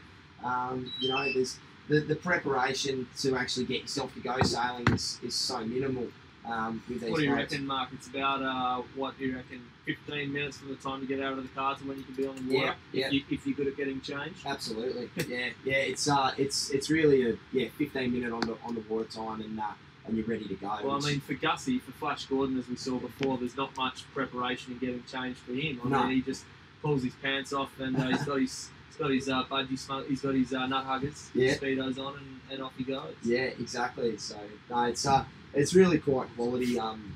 Just watching watching all this unfold, and it's just a great vibe for these guys to be down here and hanging out. So Pierre actually won that last race. We now have confirmation. Yeah, so he is now on 3 points. Mitchell Barker got a second, which pushes him to 7. Alexander from Norway is on 8 points, and then we've got a bit of a logjam down the bottom end. We've got Holroyd in 5th on 11, Coots is on 11, Sasalu's on 13 from Canada, and Nicholas from Switzerland is on 15. So it's really a 2-horse race. Alexander from Norway and Alex Mitchell Barker from New Zealand, they've got a great little battle to get on the podium here as well to finish 3rd. So there's a couple of battles there going everywhere on the racetrack. So what do you get if you win? So we end up. So basically, it's you get provided a medal. A lot of beach credit, I'd imagine. There's a lot of beach credit. Yeah, there's a lot of credibility attached to around the rigging area. To be honest, there's a few bragging rights and things like that. So it's fantastic to see. So and the other thing too is we've got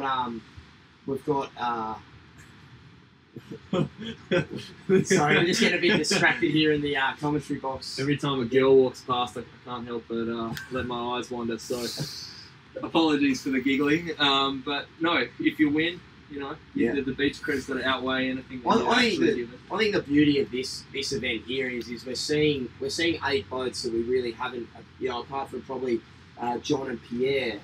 And Alex has been up there. Both Alexes have been up there, but we're seeing 8 boats that are actually different to the 8 boats that are leading the Australian Nationals. So it's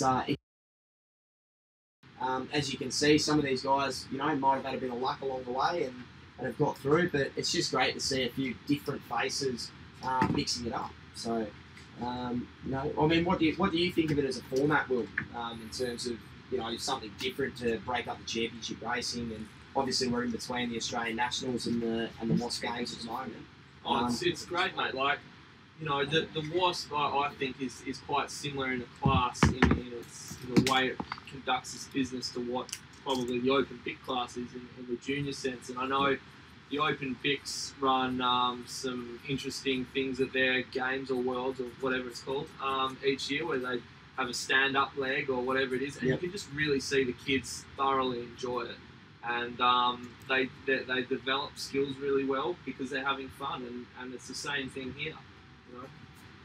So as a format, the slalom is great, and it breaks up the racing, and it gives everybody just a chance to really let their hair down and go yachting and talk a bit of banter with their mates. Absolutely, yeah. I think it's something that we're really quite hard on from the manufacturer's perspective is to really build that culture.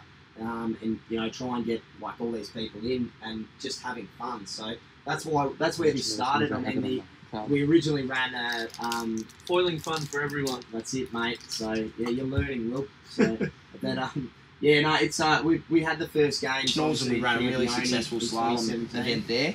You know, we attempted to run some of these formats in terms of, you know, a marathon race and you know, the slalom. We started off with the Send It Super Cup, which was really just a regional league back and forth, and then this evolved and we worked out the courses, and there's been a lot of work. I mean, the Sorrento guys put in a lot of work early on at the Nationals, and we ran a really successful slalom event there, and that's where we've got these, you know, the marks that are in a line here, rather than your traditional slalom where you actually sail out to buoys. You know, as Will said earlier, you know, the power zone in these boats, you just need an increase in pressure by, you know, a knot or two, and suddenly you're getting a huge angle change. So it's really hard to sail 2 marks, sort of thing. Whereas with this format, it sort of picks your angle. There's a lot more passing lanes available to you. You know, what are your thoughts on the course there? Well, I think it's good that, you know, we're not going from point A to point B throughout the course, because it does allow for a little bit of racing strategy to come into play, and as you said, we get some passing lanes that open up and develop, and as we saw with Tommy Trotman, you know, he went to sort of the other side of that downwind corridor, and you know, he came out glamour. So it's just great, because sometimes, you know, yacht racing, although it can be quick if you're just going in a straight line, it's not horribly entertaining. Yeah, exactly. I mean, it is purpose built for the spectators, and as we said, we have got quite a few sitting up watching this in the clubhouse, and yeah, it's just been fantastic. We are now inside 2 minutes, grand final, all to play for. Le Boucher is leading the overall series from Tom Johnson by 1 point. It would be sensational to see the Frenchman get up, I think. You know, travelled all the way over here. You know, he's done a lot of things in his sailing career, and you know, this is something pretty different for him. But could he be protested out with that hat for adding a bit of extra sail area on the top of his head? Well, I don't know. See, that's the thing. We're going to have to examine the rule book on this, I think. That one's going to be discussed over a beer very shortly, I feel. Absolutely. We're within 1 minute now. Johnson actually just coming back after a bit of a warm-up run, so he's probably running a little bit late. So yeah, it's at the moment we're probably sitting at about, I don't know, 12 knots. Will? Average gusting up a bit above 50, maybe gusting 16. Yep. So that's you know, there's nice little breeze lines coming down the course now. So we're going to be full noise on this first reach. It's going to be sensational. I don't know how much time we've got left, but it can't be long. Tommy Johnson loving the pin. He's looking like he's lining up down that pin end again. Everybody is sort of going to be mid-line-ish. Kiwi a long way off the line, trying to do a time of distance here. Struggling to stay on the foils. A few guys starting to wind their boats up now.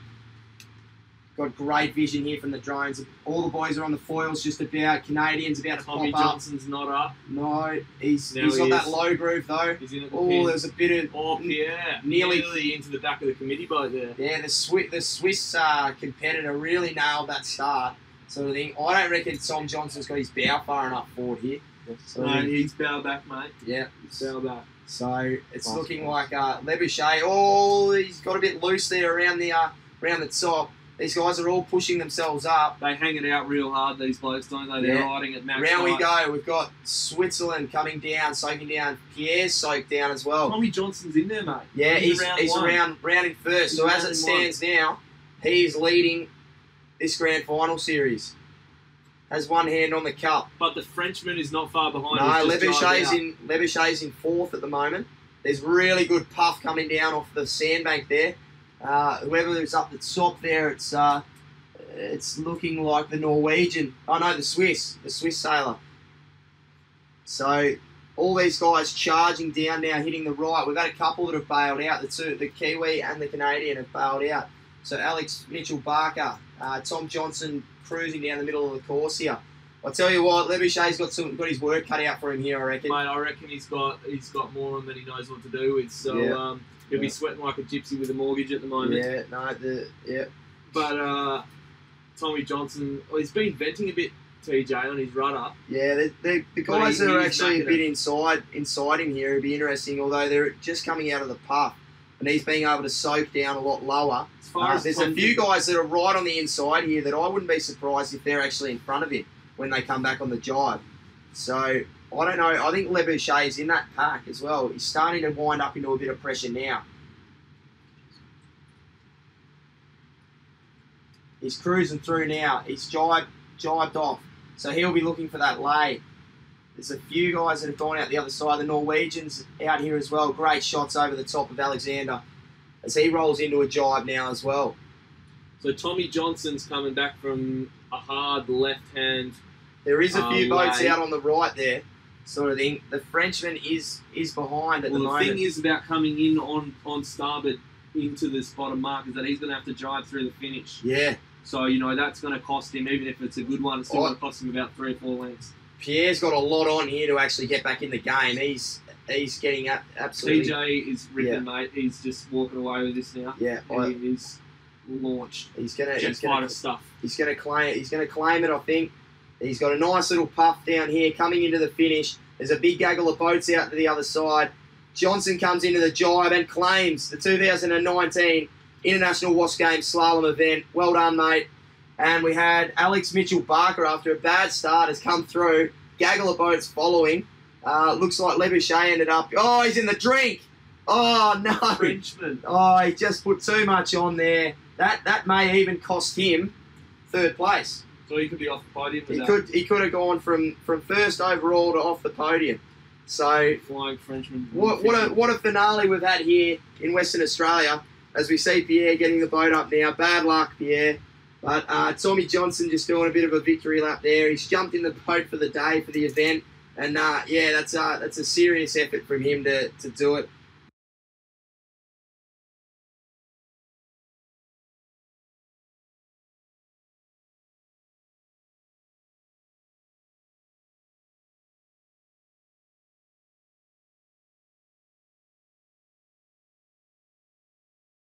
Games highlights back to where it all started, and thank you very much for watching, guys, and we will keep you informed about the Wasp Games going forward as we start tomorrow with the championship racing.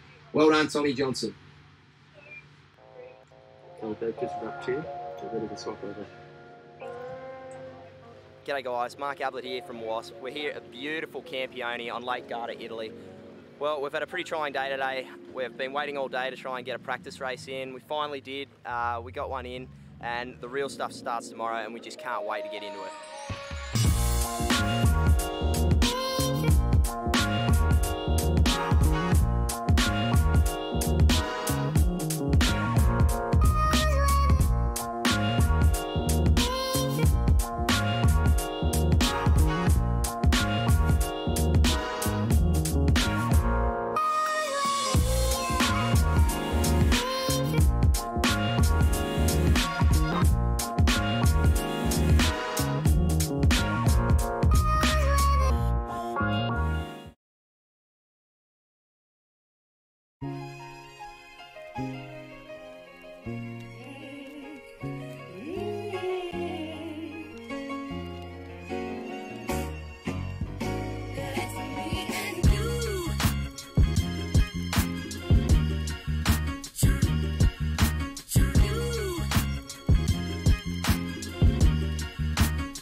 welcome back to the 2017 Wasp Games. We've just had the first official day of racing and it was a fantastic day out there. It was just so good watching these sailors just compete on a one design platform.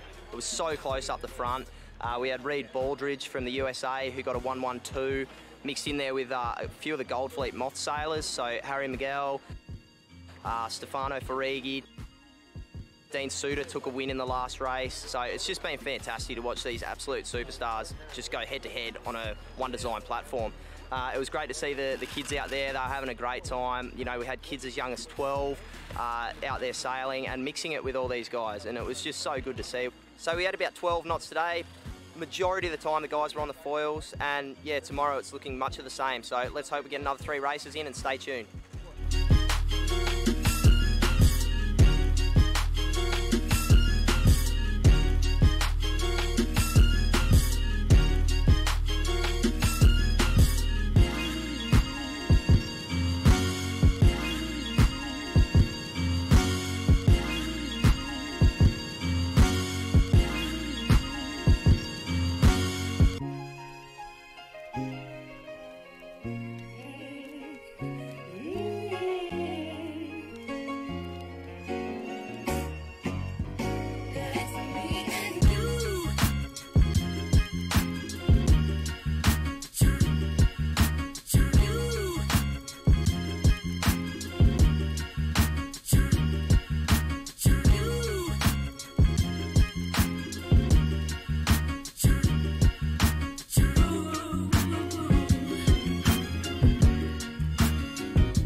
With one of the youngest members of the fleet.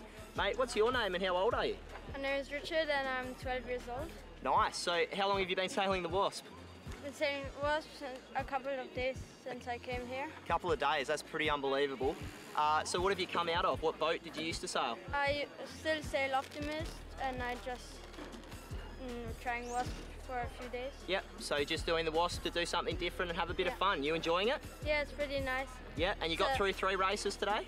Yeah, we did 3 races. It was, at the beginning was quite tough because there was more wind, but at the end it got nicer.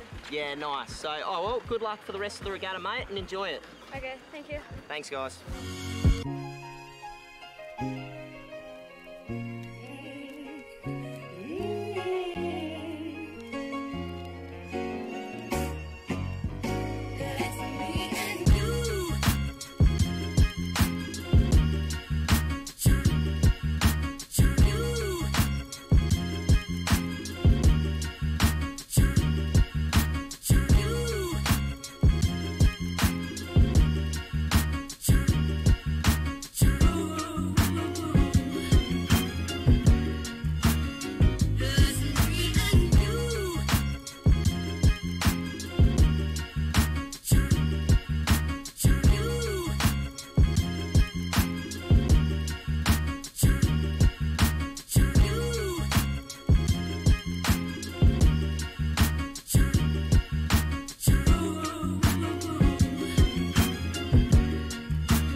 G'day guys, welcome back to the 2017 Wasp Games. I'm here with our South American friend from Argentina, Dingo.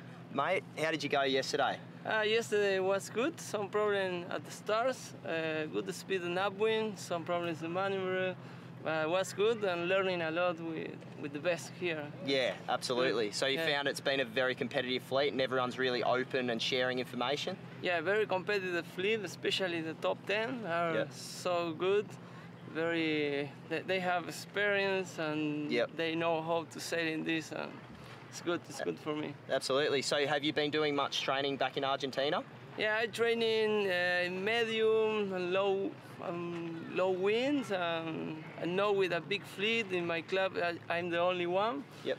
We make some race with 3 boats, and and that's it. So this is for me, it's something new with 50 boats in the starting line. It's so good, so good. Yeah, absolutely. And you've come from the laser, and you had a bit of success there. Yeah.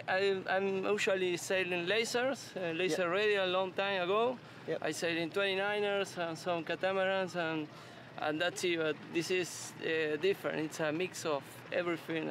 It's a lot of fun. Yeah, lots of fun. So you can just go sailing, and it's just fun. Every time you go sailing, it's just fun. Yeah, it's fun, and it's something new about foiling. It's so good, so good. Exciting. So we can see a fleet starting to grow in Argentina. Everyone's getting pretty excited about it. Yeah. Everybody is excited about the WAS. It's a new class, and we have a new fleet with new people, and everybody wants to learn, and maybe next year we come with more people here.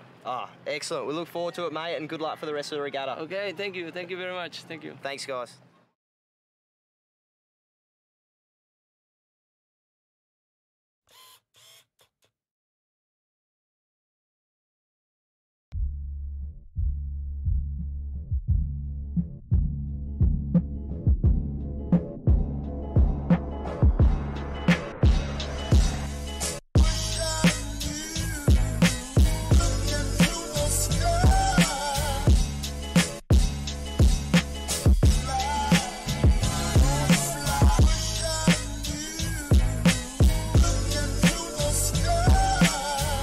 Welcome back to the 2017 WASP Games. We're here in Campione. We've had another cracking day out on the water. It was a real shuffle on the leaderboard. We had Harry Miguel, who got a 1-1-2 to reverse the score from yesterday and roar back into contention against Reed. So Kohei had a really good day, got a couple of seconds, showing some really good pace. Pierre, he showed some flashes of brilliance, especially off the start line. We've got some fantastic battles developing all the way through the fleet.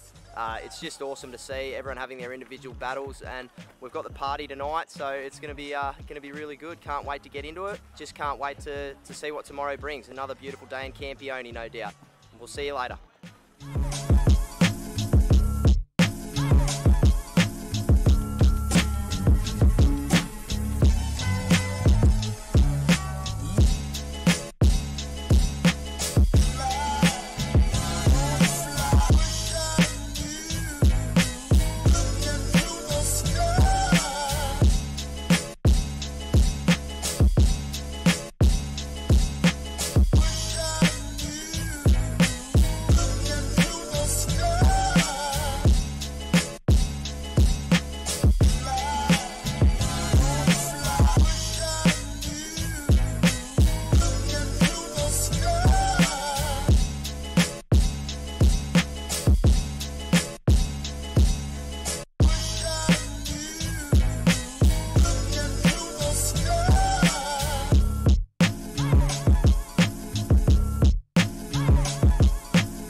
Oh, here we go.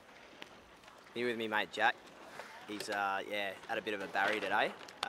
Not fantastic, were you? Had a shocker. Yeah. Not feeling great, but it's very important to keep going. So I'm going to proceed and keep going to the bar because I'm about to drink a lot of beers. And we got a party and a live band tonight, so get around it. Best on, I reckon. Oh, here we go. Here with me mate Jack. He's yeah, had a bit of a barrier today. Not fantastic, were you? Had a shocker. Yeah. Not feeling great, but it's very important to keep going. So I'm going to proceed and keep going to the bar because I'm about to drink a lot of beers. And we got a party and a live band tonight, so get around it. Best on, I reckon.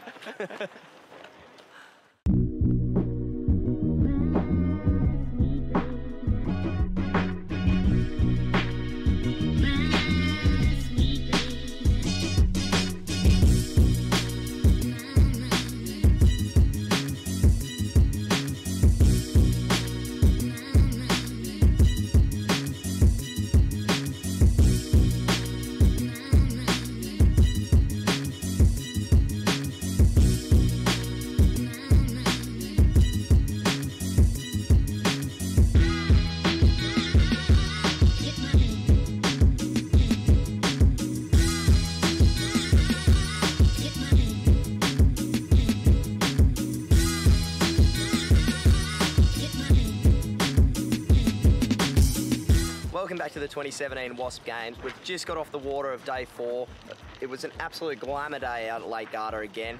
I'm here with one of the Norwegian sailors, Frederica. So you had a bit of trouble in the first race, but how'd you go in the second one? The second race I had a really good start, but I messed up on my downwind, so I will practice a lot more on downwind and yeah.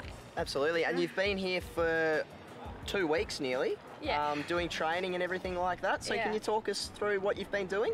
Yeah, we've been practicing and we have like test the conditions and yeah, practice a lot on speed and yeah. We're here with our sole American entrant, Reed Baldridge. Mate, you had a couple of interesting finishes this afternoon, especially that last one. Just walk us through it. You didn't quite pip Kohei on the line. Yeah, so right at the line it got pretty light, and so we had to sail a bunch of extra distance to kind of keep us on the foils. And I did 2 jibes, and then right at the end I popped out of the water. I was flying a little too high. Yep. And he got me. He was doing the low ride action, just real consistent and steady, like rabbit and tortoise. Yep. And he got me right at the end. Yeah.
Welcome back to the 2017 Wasp Games. We've just had our first Send It Super Cup, and we've got our 2 best performed sailors here. We've got Guillaume from Switzerland, and we've got Harry from Australia.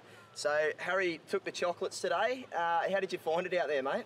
It was pretty light and pretty tricky. But Guillaume here got off to a flying start in the last one. It was off like a rabbit at a greyhound meet, but managed to pip him at the finish. So yeah, it was a bit tough getting on the foils, and obviously a bit lighter weight. Yeah. Might have helped him a bit. Yeah, you just heard the footsteps coming on that last round and fell off the foils. Yeah, absolutely. So close finish that last one. Didn't quite get him. No, it was super close, and then I crashed on leeward, and he could just pass me. So it was good fun, and I'd just like to present the winner, who is Harry, with this sail. And I think I'd like to present Guillaume here with the sail for Thanks. Second. There you go. So well done, mate. Thanks. Congratulations. Well done. And well done, boys. And we'll sort it out this afternoon for the championship racing. Yep. Cheers. All the best.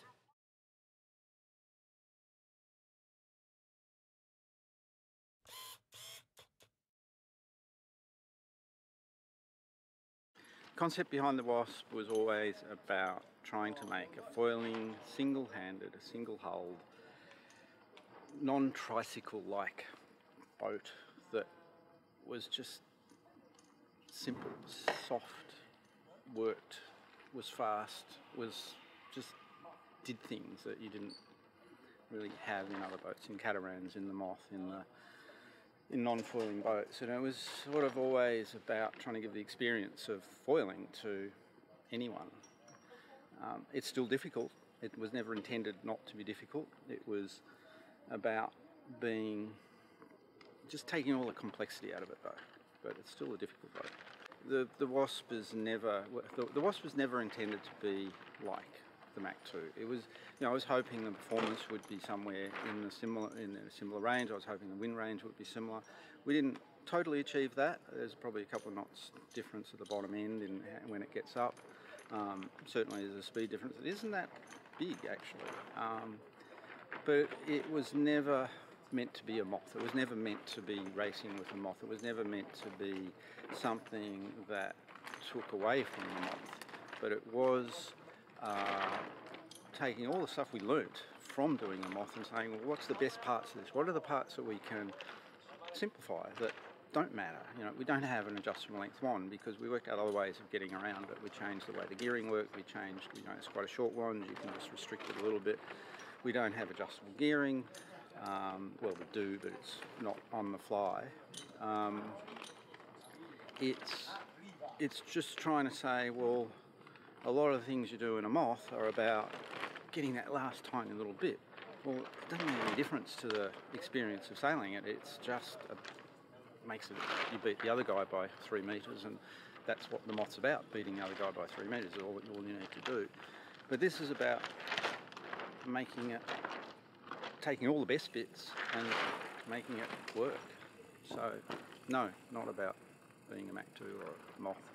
The ideal sailor for the Wasp was always about someone who'd had sailing experience. They weren't just jumping into a boat cold, but it's not a lot of sailing. As someone who sailed at Laser can jump into a Wasp and sail it straight up. Maybe someone who's only sailed a Hobie Cat might need to learn a bit of balance and what have you, but it's about being not particularly weight sensitive. A light guy's going to get up foiling earlier, the heavy guy's going to make it go faster. So it's always balancing out.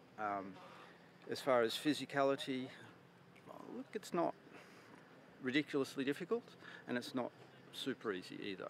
So it's sort of that middle range where you have to be a bit athletic to make it really sing, but anyone can get on it, and if they crash, you're not running into stays. It's sort of a soft landing, which was always, really was about being a soft landing. I've got scars all over myself from sailing a Moth, and I just wanted to go, well, I can push this thing as hard as I like, and if I crash, well, I'll just get it up again and go. And that's one of the big things about it. The foils are really tough, they don't cut you. The hull is, you can walk all over it, whereas a Moth you can't. The rig is just pretty much indestructible. The mast will never break. The boom is pretty much simple, nothing to go wrong. So the target has been the reasonably athletic person who wants to give it a go. Sort of similar to, say, a windsurfer, similar sort of skill set. When we were doing the concept of the Wasp, one of the things I really tried to avoid was thinking about the Olympics. I felt a distraction. I didn't want to change the way I thought, going, I am targeting a boat that's going to satisfy the Olympic idea at the time. And the Olympic idea at the time is possibly a little different to what it is now, but even now there's a lot of old thinking that is slowly changing, but it's still got a long way to go. There's a lot of people with a lot of agendas trying to keep certain classes in. So I just said, I've got to build a really good boat. I've got to build a boat that people want. I've got to build a boat that's going to be really evenly competitive. And to think about the Olympics was always, no, forget it, forget it, forget it. Don't think about it. Don't go through the path of trying to do documentation or change the design or change the way it's going to be manufactured. And so I think it's a semi-perfect, maybe perfect candidate for the Olympics, but I don't want to chase it. I want it to come to us, and if it does, that's great. If it doesn't, so be it. It's about people having fun. The lifestyle we see here is really different to what we would normally have at a championship. It's really about going, what is it that people want to do with this boat to enjoy it, to have a competition, to have some fun, to have some different types of racing, different types of sailing, be really inclusive, really be listening to what they want, making sure their boats are working all the time, making sure that it's just a really pleasurable event. And we're not trying to take the competition out of it, we're just trying to make it so the competition's out there on the water. Yeah, you can sail hard and push a bit, but here on the land, it's about going, hey, everything's done, I can go to the bar, I can go to the party, I can listen to music, I can just relax and have a stroll up the mountain. There's a beautiful mountain up there. So it's really been about trying to make it just simple and fun. The WAS has always fitted in for me, particularly for kids coming out of boats and going, I really don't want to sail a 420, I don't want to sail a 49er, I don't want to sail a laser, I don't want to sail those sort of mainstream boats. They want to have something that's fun. Now there's other options. They can go windsurfing, they go kite surfing, they go foil kite surfing, but the one thing that the WAS does that you can't do in any of those things is you can sail in anything. You can sail in 25 knots, you can sail in 4 knots with the same bit of kit. You can go out there, there's no problem that you're going to sink, or you can still race in 4 knots and you may not be foiling, it may not be what everyone wants to do, but you can still do it. And if the race gets down to that, well, you can still keep racing. So it was always about, for me, to give a pathway to kids who want to stay in sailing, want to stay in that sort of semi-traditional type of sailing, but just have something that's got some really zip to it. And it does. It's just a completely different boat. What the upshot has been is actually worked out as a fantastic boat for people who have been in maybe dual handers or been on catamarans or just want to do something different, want something that's going to challenge them. It's a whole new thing, it's a little bit difficult, you've got to go out there and push yourself to get it to work. And so we've got all these ages, 40 kilo people, 100 kilo people, 14, 12-year-old, I don't know how old they are, but to a 60-year-old, even me, I'm 62. And I think we've got a 74-year-old sailing up in Gosford or somewhere up there in Australia. So it's really appealed to a really wide range. So it was not necessarily the intention, but it's worked. So awesome, actually.